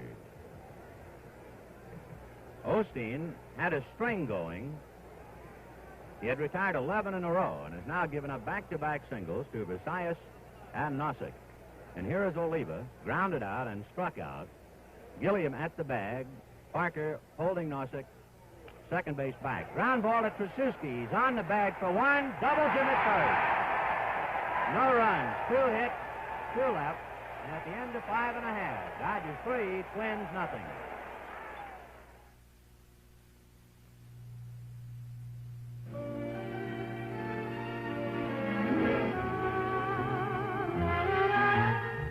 When you see an automobile as proudly beautiful as this Chrysler, you expect it to take special care of you, and it does. The driver's seat adjusts 6 ways, up, down, forward, and back. The wheel adjusts up or down, in or out, so you can always drive easy and relaxed. Even your passenger never had it so good.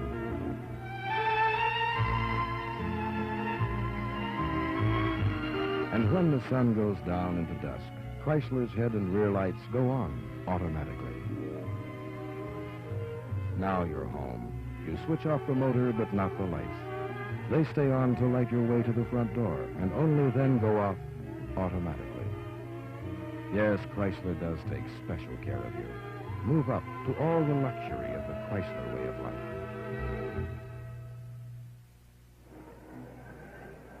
Bottom of the 6th inning, the totals. The Dodgers 3 runs, 8 hits, and no errors. They have left 6. The Twins no runs, 4 hits, and no errors. They have left 3. Camilo Pascual went 5, and left-hander Jim Merritt will pick up and become the first Minnesota relief pitcher in the series. Jim Merritt, 6'3", 180-pounder. He was born in Altadena, California. He lives in West Covina. He was at one time a Dodger clubhouse boy, both home and away, as far as the clubhouses are concerned at the Coliseum. And both Jim Lefebvre and Jim Merritt worked in the clubhouse. They were both on the Dodger rookie squad, amateur players. And then Merritt was eventually drafted by Minnesota. The one natural, of course, would be to have Merritt pitch against Lefebvre. But the quirk of fate had Lefebvre twist his ankle and have to come out in the 4th inning. So Jimmy Merritt picks up in the 6th inning. While he warms up, a reminder, next Saturday, NBC will telecast one of the top college football games of the year when Texas meets Arkansas in the NCAA Game of the Week at 4 o'clock Eastern Time, 3 o'clock Central Time, live and in color, exclusively on NBC. And remember that before each college football game is the Bud Wilkinson NCAA Preview Show.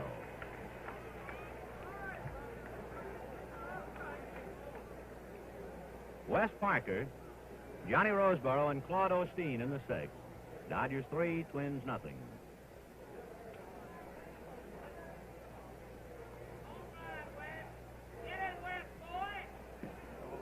Ball 1.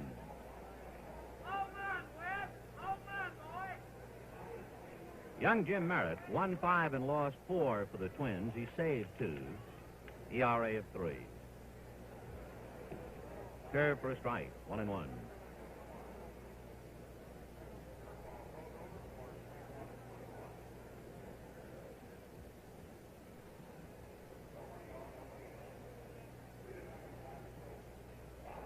Breaking ball high, ball 2, 2-1.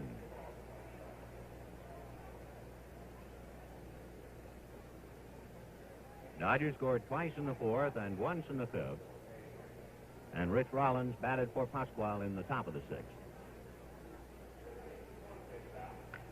Hit into right center for the base hit. Nossick up with the ball, so Wes Parker is 1 for 2. And the Dodger leadoff man has done well, getting on in the 2nd, in the 3rd, in the 4th, and in the 6th.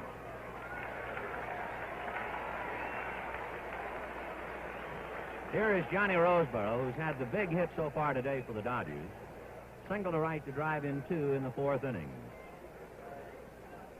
He was the trailer man on a double steal, and he's grounded out. He's 1 for 2.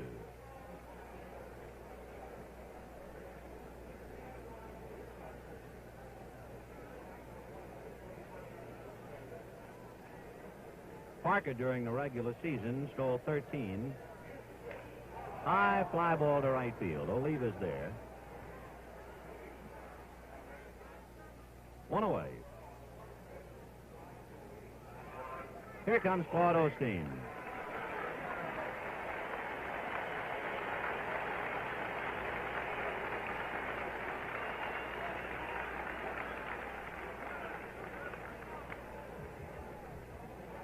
Claude single to left in the third inning, popped up in the fourth. Killebrew playing up inside the bag, and Mincher ready to push off at first. Strike. Claude around as if to bunt, then pull that bat back.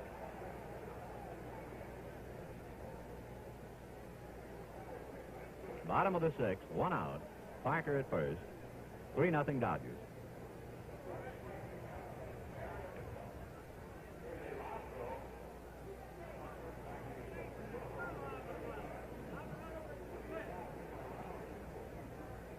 Osteen checking to see if the bunt is on with Preston Gomez.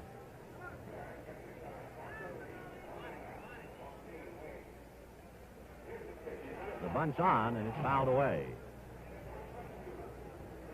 Now Osteen is checking to see if they want him to try and bunt with 2 strikes. There's the man flashing the signs, Preston Gomez, coaching at third.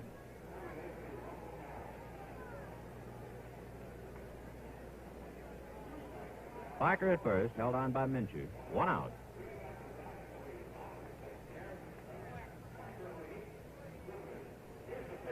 The bunt. Down to get it, Merritt has to go to first base to second baseman Quillisi covering. So the sacrifice works. Parker moves up 90 feet, and the batter will be Maury Wills.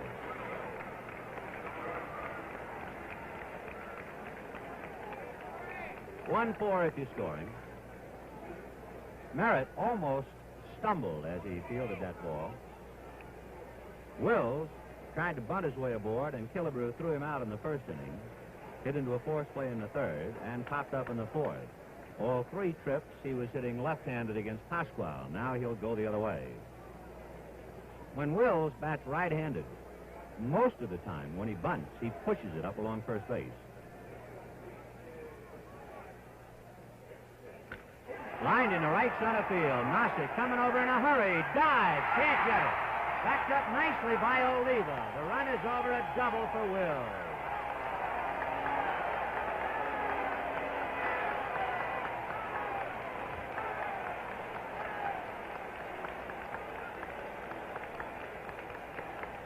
So Maury Wills picks up a double, and the Dodgers now have 10 hits, 5 of them doubles.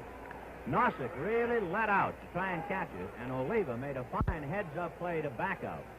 Had the ball gotten by Nossick and Oliva not backing up, Wills would have had a cinch triple.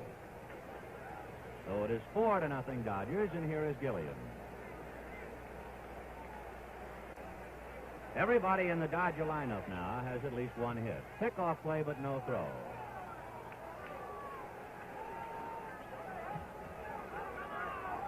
Johnny Klipstein, veteran right-hander, loosening up in the Twins bullpen.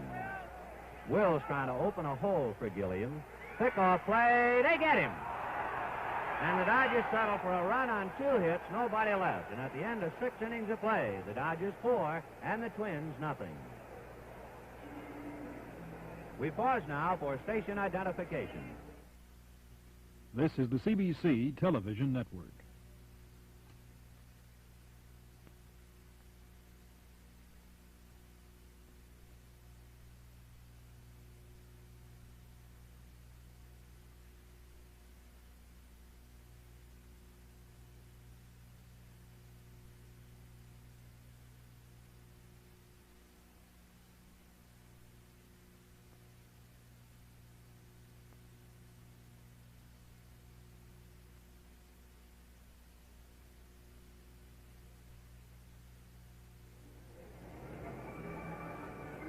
Let's take a look at that pickoff play involving Wills at second base.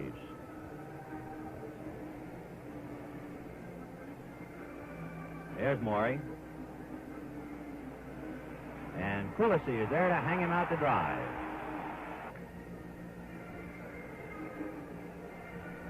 Seventh inning. Dodgers 4 runs, 10 hits, and no errors. The Twins, no runs, 4 hits, and no errors. And big boy coming up, Harmon Killebrew to lead it off. Then Earl Batty and Bob Allison.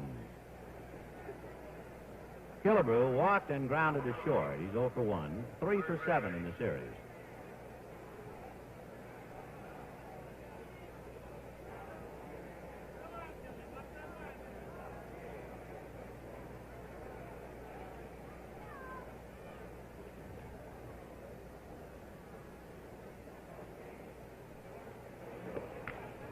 High fly ball to right. Fairley coming over, sunglasses down.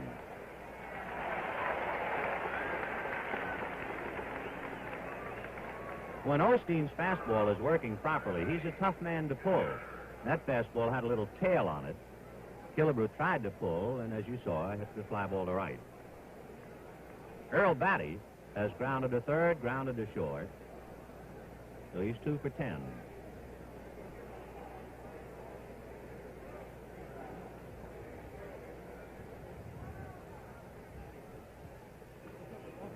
Ball 1.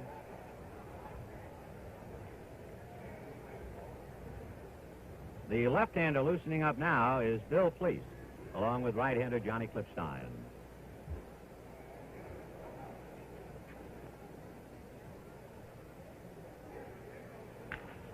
Fly ball to Willie Davis. He flicks the shades down. 2 out.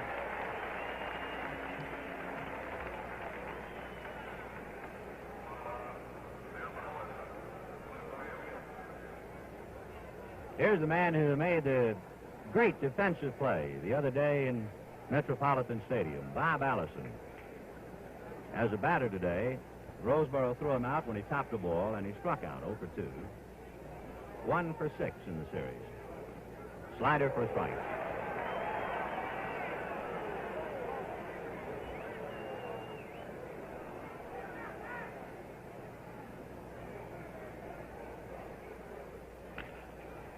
Roll down to Trasuski. That'll do it. They're out in order 1, 2, 3, and the score at the end of 6.5 innings of play, Dodgers 4, Twins nothing.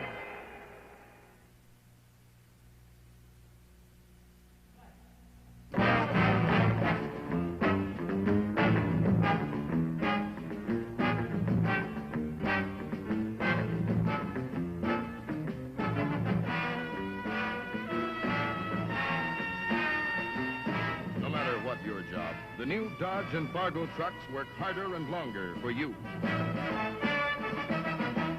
And now, another message from Chrysler. September 26, 1962, Chrysler Canada Limited announced a 5-year or 50,000-mile powertrain warranty. These cars carried it, the 1963 Chrysler-built cars. Today, many of these cars have new car warranty left. Think of this when you're buying a new 1966 car. Think of still having warranty protection in 1968, 69, or even 70. Makes sense to buy a car or truck from Chrysler.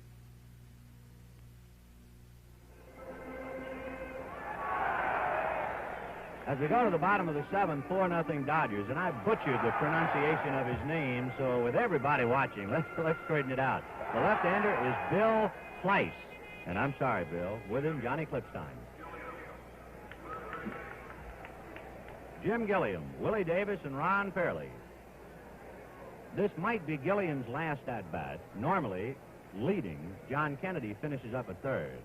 Strike. Gilliam is doubled, grounded to short, and popped up, 1 for 3.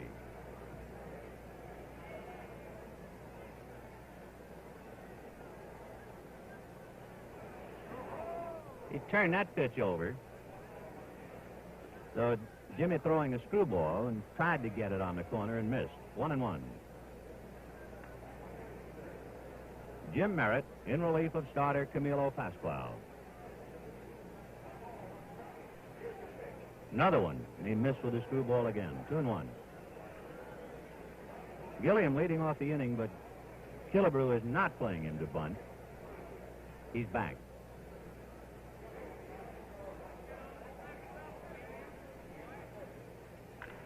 Line to left field, Allison in his tracks. 1 away. The message board in left field now informs us that the x-rays on Jim Lefever's ankle, negative.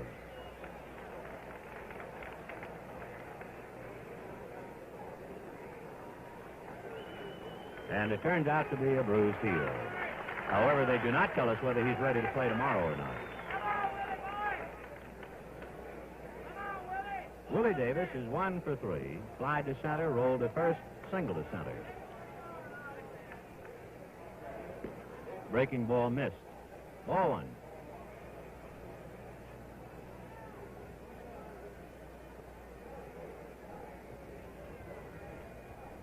Willie 2 for 11 in the series. Curveball popped up. Mincher and Batty hustling over. Need a man, and Batty drops to his knees. He hit that railing very hard. It's a padded railing, but he went in there straight up. It was as if somebody walked up and whacked him. George Lentz, the Minnesota trainer, making sure Earl is all right. It is rare that you see a player injured near his own dugout. Normally, he could hear his teammates telling him no play or no room or look out. But with the big crowd roaring, Earl never heard anyone in the Minnesota dugout, and he hit the railing. Now, as you notice, that railing just to the right on the picture, behind George Lentz, is padded. There's the replay. There's Mincher, but it's Batty we're worrying about. Bam. Drove him to his knees.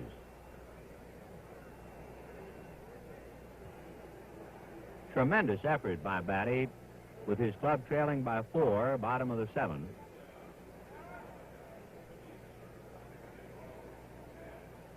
Anxious Twins and Willie Davis went over to make sure he was all right. And they're bringing a towel that appears to be dripping with ice water and applying it perhaps to Earl's face and then also at the base of the neck.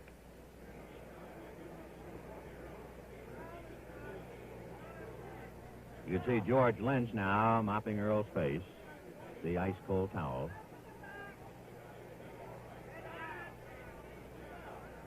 So suddenly, in the third game of the series, we have 2 players shaken up. Lefevre had to leave in the 4th, and now Batty driven to his knees in a collision with the padded fencing around the dugout seats. Those dugout seats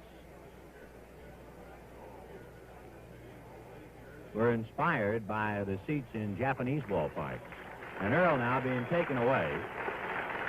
And we will have to have another catcher, unfortunately.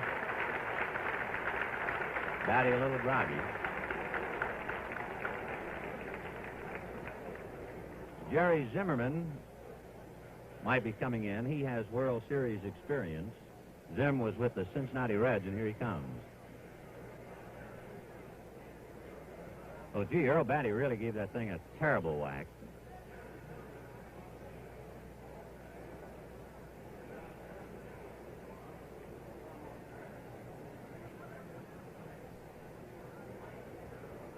Jerry Kendall, infielder, will help to warm up Merritt while Zimmerman puts on the gear. And there is Earl Batty taken down the steps and back to the runway.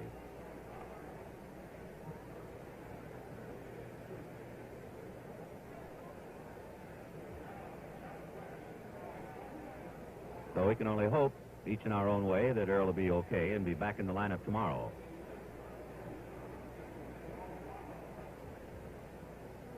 There's Sam Mealy talking to Walter Alston.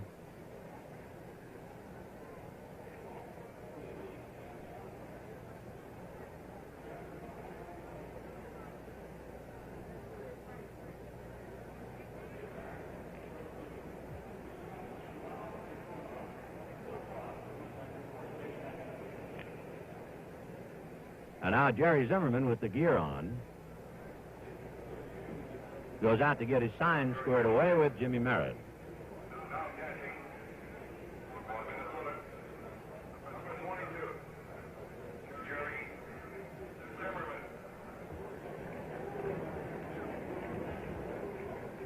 So Jerry Zimmerman, who was on the National League champion Cincinnati Reds squad and appeared in the series, now gets in when Earl Batty is shaken out, crashing into the railing and protective wiring in front of the dugout seats. The Dodgers played exhibition games in Japan in 1956, and it was in the Japanese ballparks they first saw dugout seats. Walter O'Malley quite impressed with the arrangement, and when he built Dodger Stadium, they were installed. 1-1 the count to Willie Davis, and as soon as we get a report on Earl, we'll pass it to you. 1 out, 7th inning, 4-0 Dodgers. 2-1. Ron Fairley on deck. The sky, the overcast, just about burned off now. Getting a little blue. Fastball. 2-2. So Merritt now has shown it all. Fastball, curve, screwball. He's changed off the curve.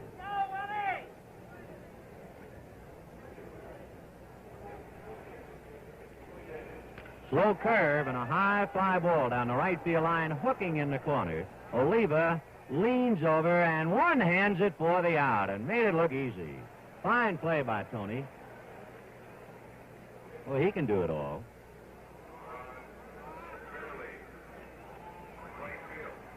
A fine play by Tony Oliva on the foul ball in the corner. Take another look as he just goes over so gracefully and leans in. Real easy like. Ron Fairley, slide to left, double to left, grounded out, 1 for 3.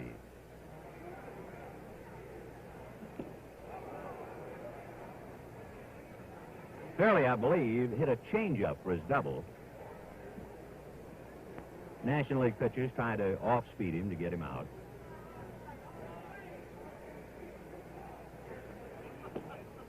One and one.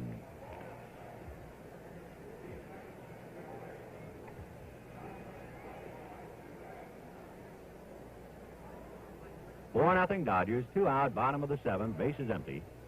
Merritt is due to bat third, so this might be his last inning. 2-1 to Fairley.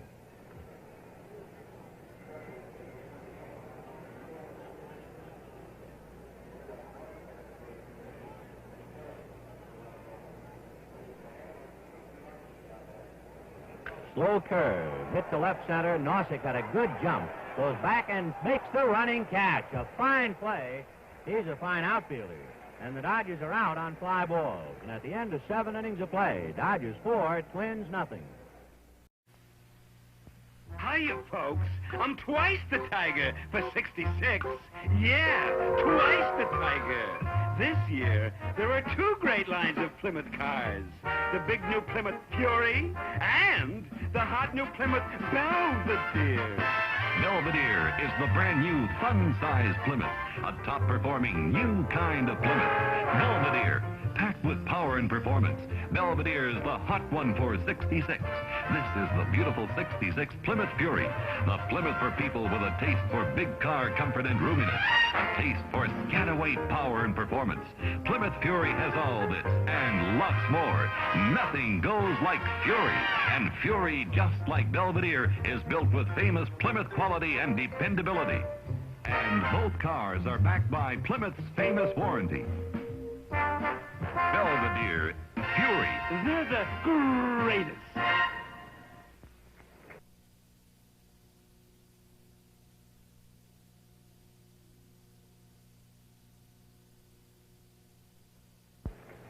The anticipated change for the Dodgers. John Kennedy is now at third base for Jim Gilliam.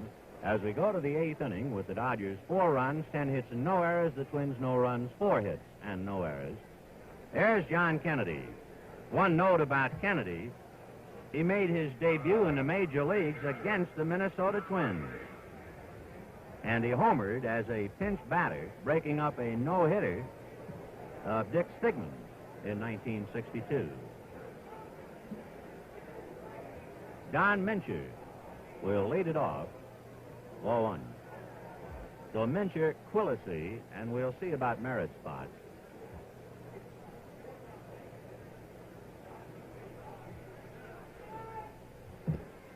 Over, 1-1.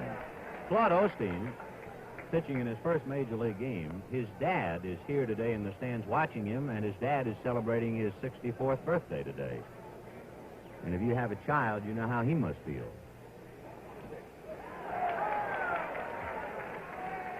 1-2. Don has singled to center and grounded to second, 1 for 2. Hit that towering home run at Metropolitan Stadium.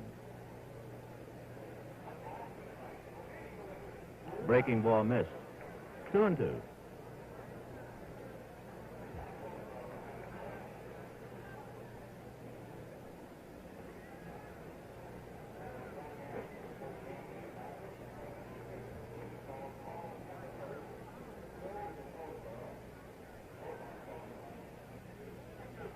Fastball fouled off and back into the crowd. Time called now. Wills won sunglasses, and there's quite a battle in the stands. So Maury Wills goes to the sunglasses as that overcast has just about been burned away. 2-2.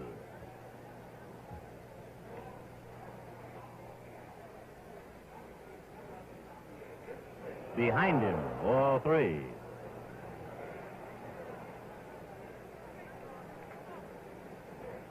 Osteen walked Harmon Killebrew in the first inning. In the fourth inning, he had a 3-1 count on Killebrew, and Harmon rolled to short. Now he's 3-2 on Mincha. I believe those are the only 3 times so far where he's had a 3-ball count on a batter. Big hopper foul down the line.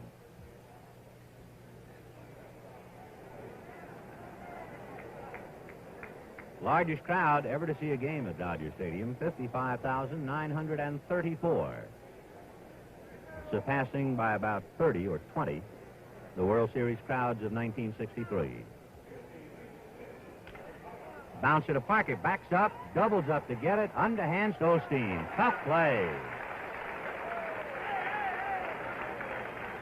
When you have to back up on a ball here at Dodger Stadium, you risk the problem of letting that ball play you.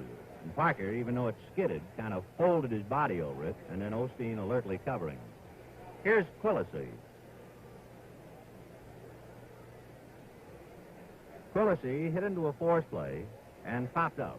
Frank 0 for 2. Pinch hitter on deck for Jim Merritt. Breaking ball, a strike. There's the report on Earl.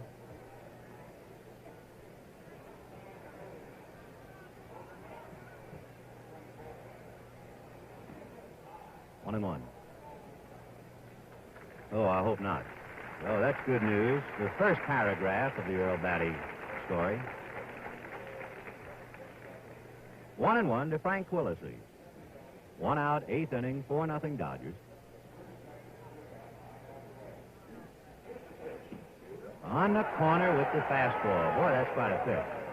His control has been that good. 1-2.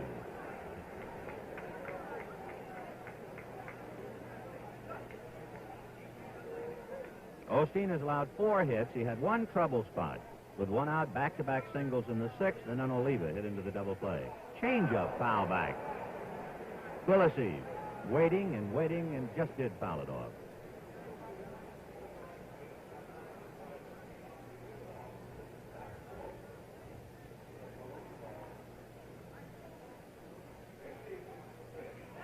Fastball just missed. 2-2.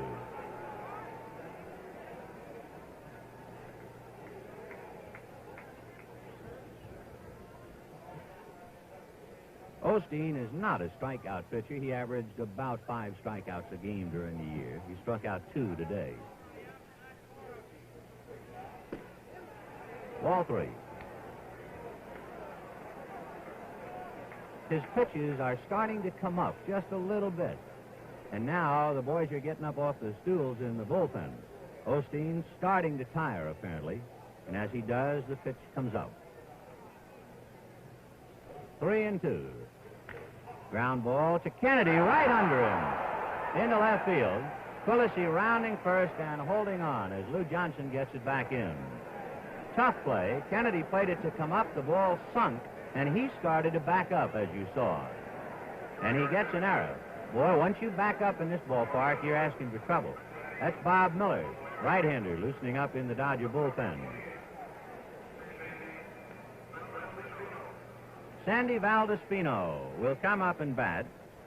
He went 1 for 4 in the first game of the World Series. He doubled against Don Drysdale. Sandy Valdispino will bat for Jimmy Merritt.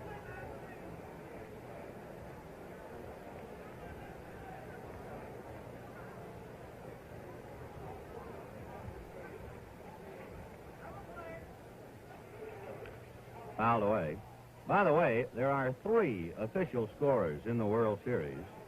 Those men are Joe McGuff of the Kansas City Star, Arno Goethel of the St. Paul Pioneer Press, and George Lederer of the Long Beach Independent Press Telegram. 0-1 to Valdispino, hitting for Merritt. Sandy hit .261 during the year. He jammed him, a little looper to Trasuski. No play at first. 2 out. So a fastball up and in, jammed Valdispino. That brings up Zoilo Versalles.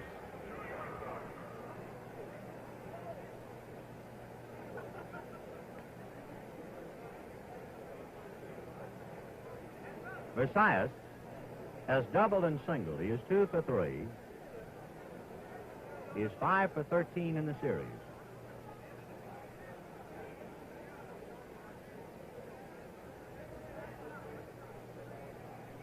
So 2 out, Quillisi at first. 4-0 Dodgers in the 8th. Parker not holding him on. They don't expect Frank to gamble down by 4. Ball 1.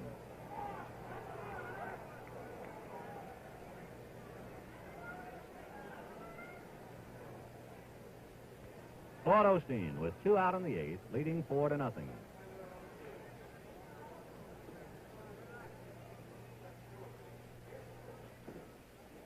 Ball 2.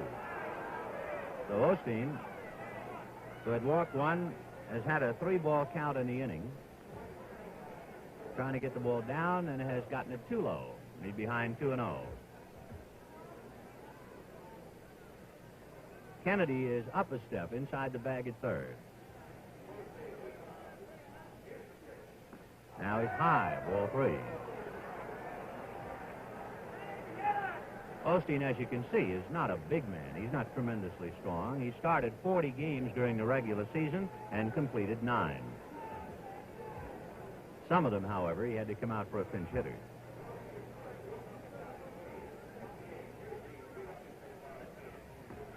Ball 4. So his pitches now are starting to miss. He's not nearly as sharp as he was from the 3rd through the 7th.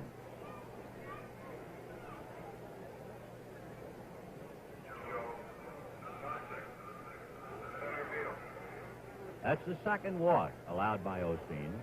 And the Twins, with 2 out, on an error and a walk, have runners at first and second, and here is Joe Nozick. Nozick has grounded out twice and singled, 1 for 3. He made the ball players out in the first inning. Versalles had doubled, and Nozick hit the ball to the right side, grounding out to get Versalles over to third. That's one of the least appreciated and biggest plays in baseball. Little pop fly on a breaking ball to Wills. No runs, no hits, an error, 2 left. And at the end of 7.5 innings of play, the Dodgers 4, the Twins nothing.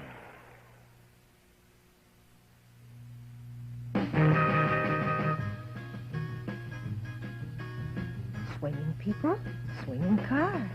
Swinging Coronet by Dodge. Coronet, such a beautiful, exciting car. Swinging Coronet. How can a car be so exciting yet so practical? Room here, room there, room everywhere. Swinging Coronet. And when you want to go, it goes zoom. It's got the most in its class. It's by itself in its class. Suddenly, all the others seem so. Swinging Coronet. Your Dodge dealer sells it. Get with it. Swinging Coronet. Great new cars are for you. Get into the swing. Swinging Coronet by Dodge. Coronet by Dodge. Lou Johnson will lead it off for the Dodgers in the bottom of the 8th inning. And here's how Lou feels about the World Series.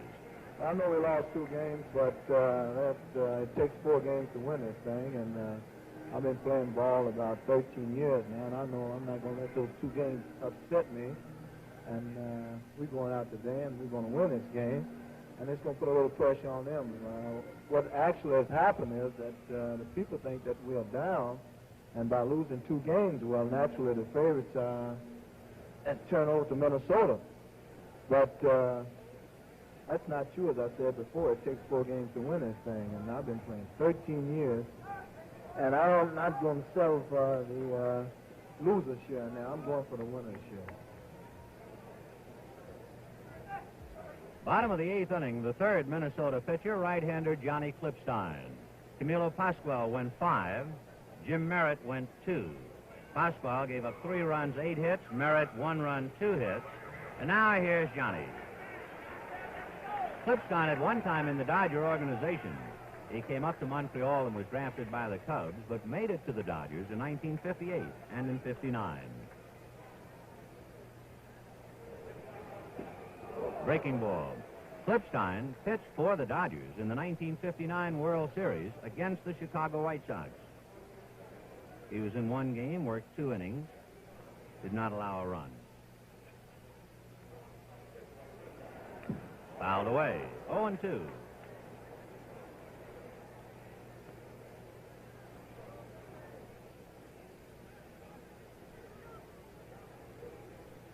Klipstein in another week will be 38 years old.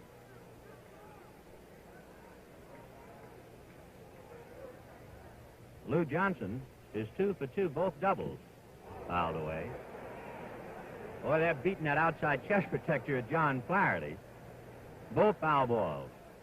National League umpires work with the inside protector. 0-2.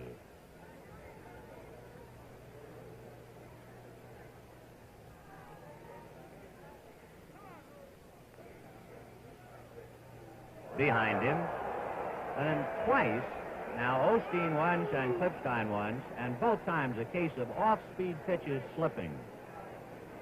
No messages connected with either one.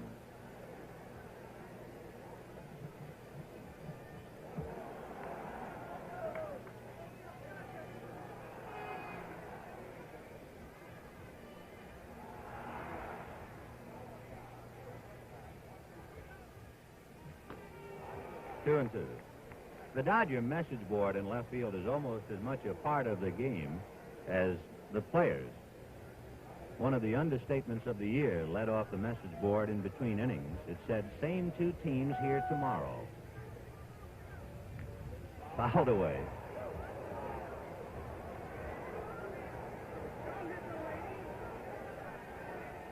Two and two to Lou Johnson. Bottom of the 8th, 4-0 Dodgers. Johnson, Trasuski, and Parker. Ball 3.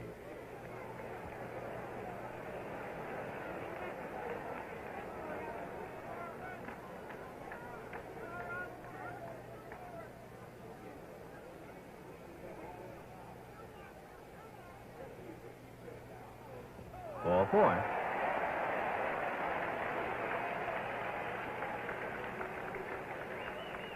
So Lou Johnson draws a walk. He's bidding for a perfect day. 2 doubles, a walk, and a sacrifice. It is the second walk given to the Dodgers, one by Pascual and this one by Klipstein, and Osteen has walked 2. Here's Trasuski, grounded out in the 5th inning. The Twins think he might bunt. He's around a bunt, takes a strike.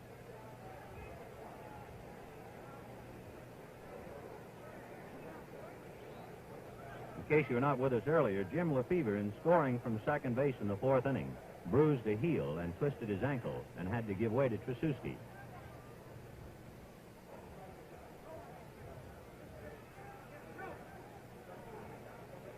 A pitch out, no action. Then in the 7th inning, with Willie Davis at the plate, Willie hit a foul off to the right, and Earl Batty crashed into the wiring in front of the dugout seats alongside the Minnesota dugout, bruised his neck and jaw, and Earl had to leave. Strike. 1-2.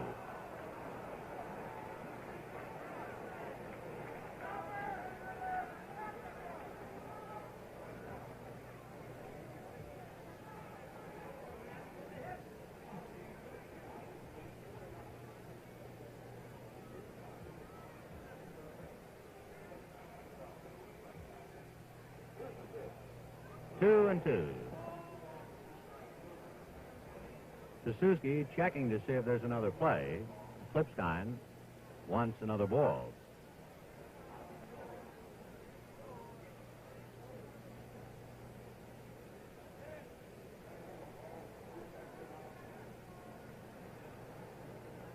Johnson at first held on by Mincher. Eighth inning, 4-0 Dodgers. Nobody out. Big boys come up for the Twins in the ninth, spearheaded by Oliva and Killebrew. There goes Johnson. Hit and run, it's fouled away.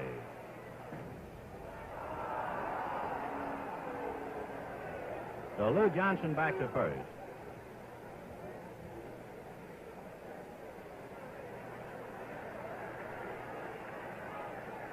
Johnson stole 14 bases during the regular season.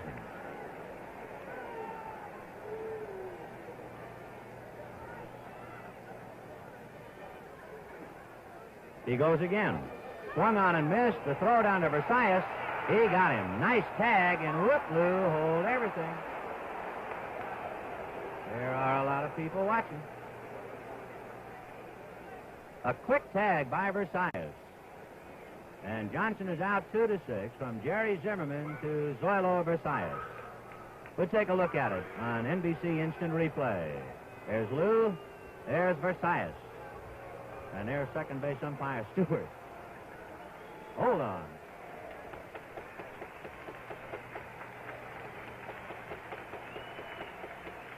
Well, Lou just about cooled off now. Will pats him on the back. 2 out. And Wes Parker at the plate.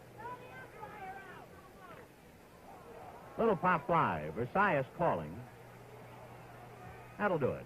No runs, no hits, nobody left, and at the end of 8 innings of play, the Dodgers 4, the Twins nothing.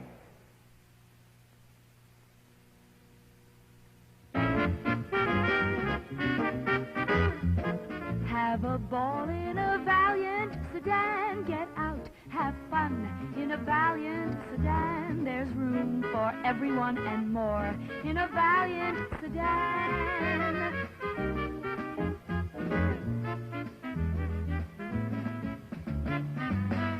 Raise the roof in a Valiant convertible. Get out and go in a Valiant convertible. Feel the fresh breeze blow in a Valiant convertible.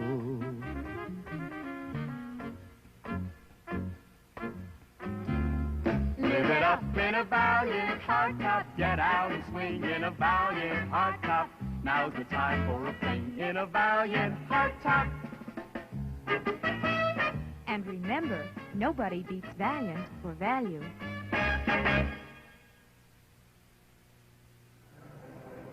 A reminder, immediately following this game, there'll be another edition of the NCAA College Football Scoreboard over most of these NBC stations.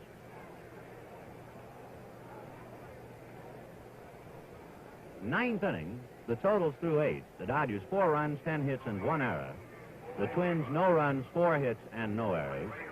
The Twins in the ninth will send up Tony Oliva, Harmon Killebrew, and then we'll see about catcher Jerry Zimmerman.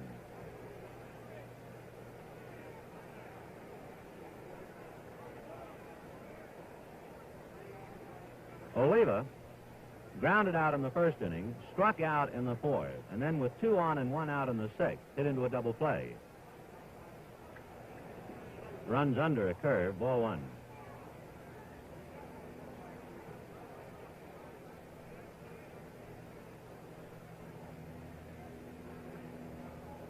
Claude Osteen trying to keep the Dodgers alive in this third game. He leads 4-0 in the ninth.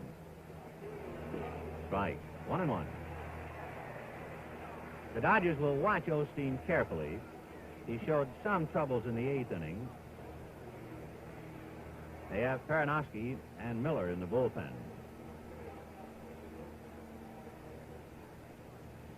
One. Curve is line to center, base hit. Willie gets it back in. So Oliva, he is 2 for 12. And the batter, Armin Killebrew. By the way, tomorrow NBC will telecast one of the top American Football League games of 1965. The San Diego Chargers meet the Buffalo Bills. 1 Eastern Time, 12 noon Central Time, live and in color exclusively on NBC.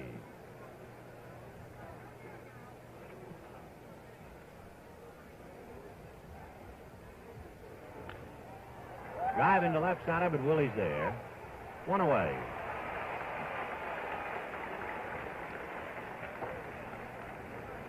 Tony Oliva at first base, 1 out, and Jerry Zimmerman will come up. On deck, Bob Allison. So Zimmerman makes his first appearance of the series with the bat. Finishing up for Earl Batty, shaken up in the 7th inning. Zimmerman hit .214 for the Twins during the regular season. He had 1 home run, 11 runs batted in. 1 out, 9th inning, 4-0 Dodgers. Strike, fastball on the corner. Tomorrow, looks like Don Drysdale and Mudcat Grant.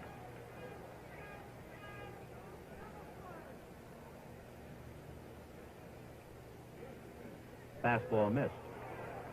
1-1. Osteen trying to go all the way. He needs 2 more outs.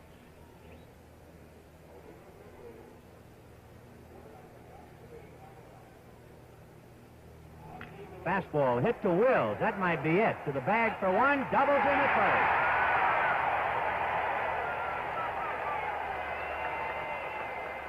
So Claude Osteen brings the Dodgers back as they turn in their 2nd double play of the game and their 3rd of the series on the ground ball to Wills. So the windup of the 3rd game of the 1965 World Series, the final score, the Dodgers 4 runs, 10 hits, and 1 error. The Minnesota Twins, no runs, 5 hits, no errors. The winning pitcher, Claude Osteen, the losing pitcher, Camilo Pascual. In a moment, we'll review the highlights of the game for you. Plymouth Belvedere. There's something about a brand new, sparkling Plymouth Belvedere that sets a man a-dreaming. Fireball O'Hare, champion of the world's most grueling cross-country rallies, yet again sets out to smash records all across the country in his hot new Plymouth Belvedere. No test is too hazardous as Fireball meets every challenge. And who is once again the unbeatable champion? The unconquerable O'Hare and his hot new Belvedere Satellite. Yes, Plymouth Belvedere sets a man a-dreaming. But man, what dreams. And it's the kind of car that fits a young family's budget. Remember, folks, for 66, there are 2 great Plymouths. The hot new Belvedere and the big new Fury. Both cars are backed by Plymouth's famous warranty. Belvedere, Fury. They're the greatest.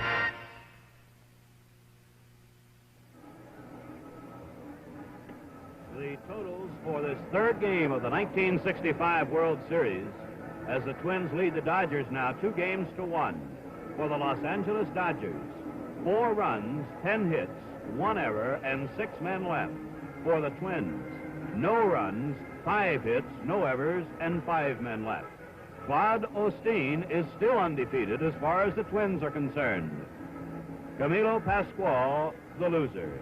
This game is authorized under television rights granted by the Commissioner of Baseball solely for the entertainment of our audience, and any publication, reproduction, or other use of the pictures, descriptions, and accounts of this game without the express written consent of the Commissioner is prohibited.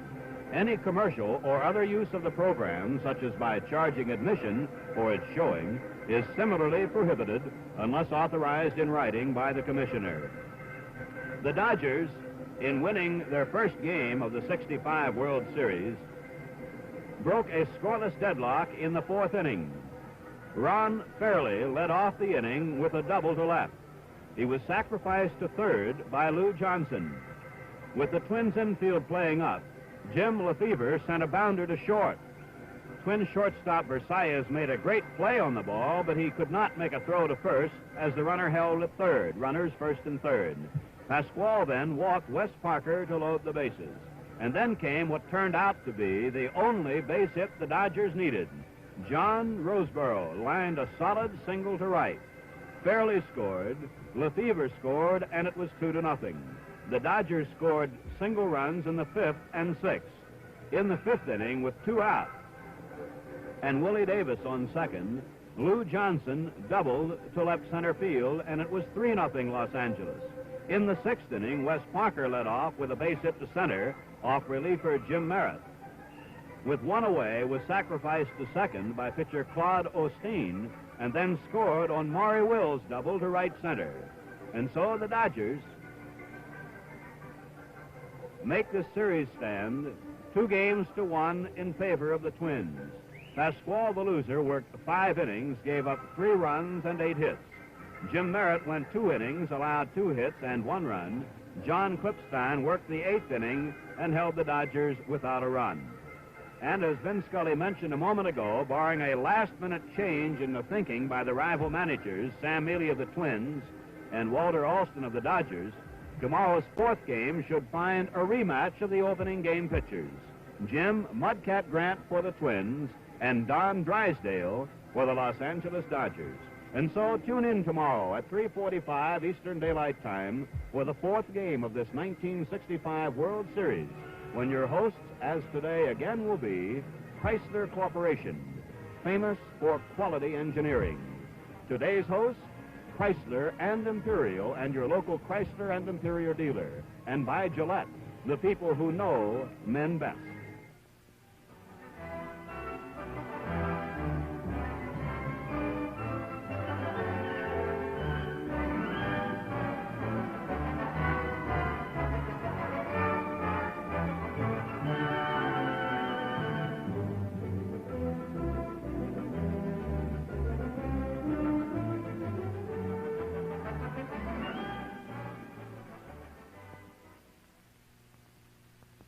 This is the CBC Television Network.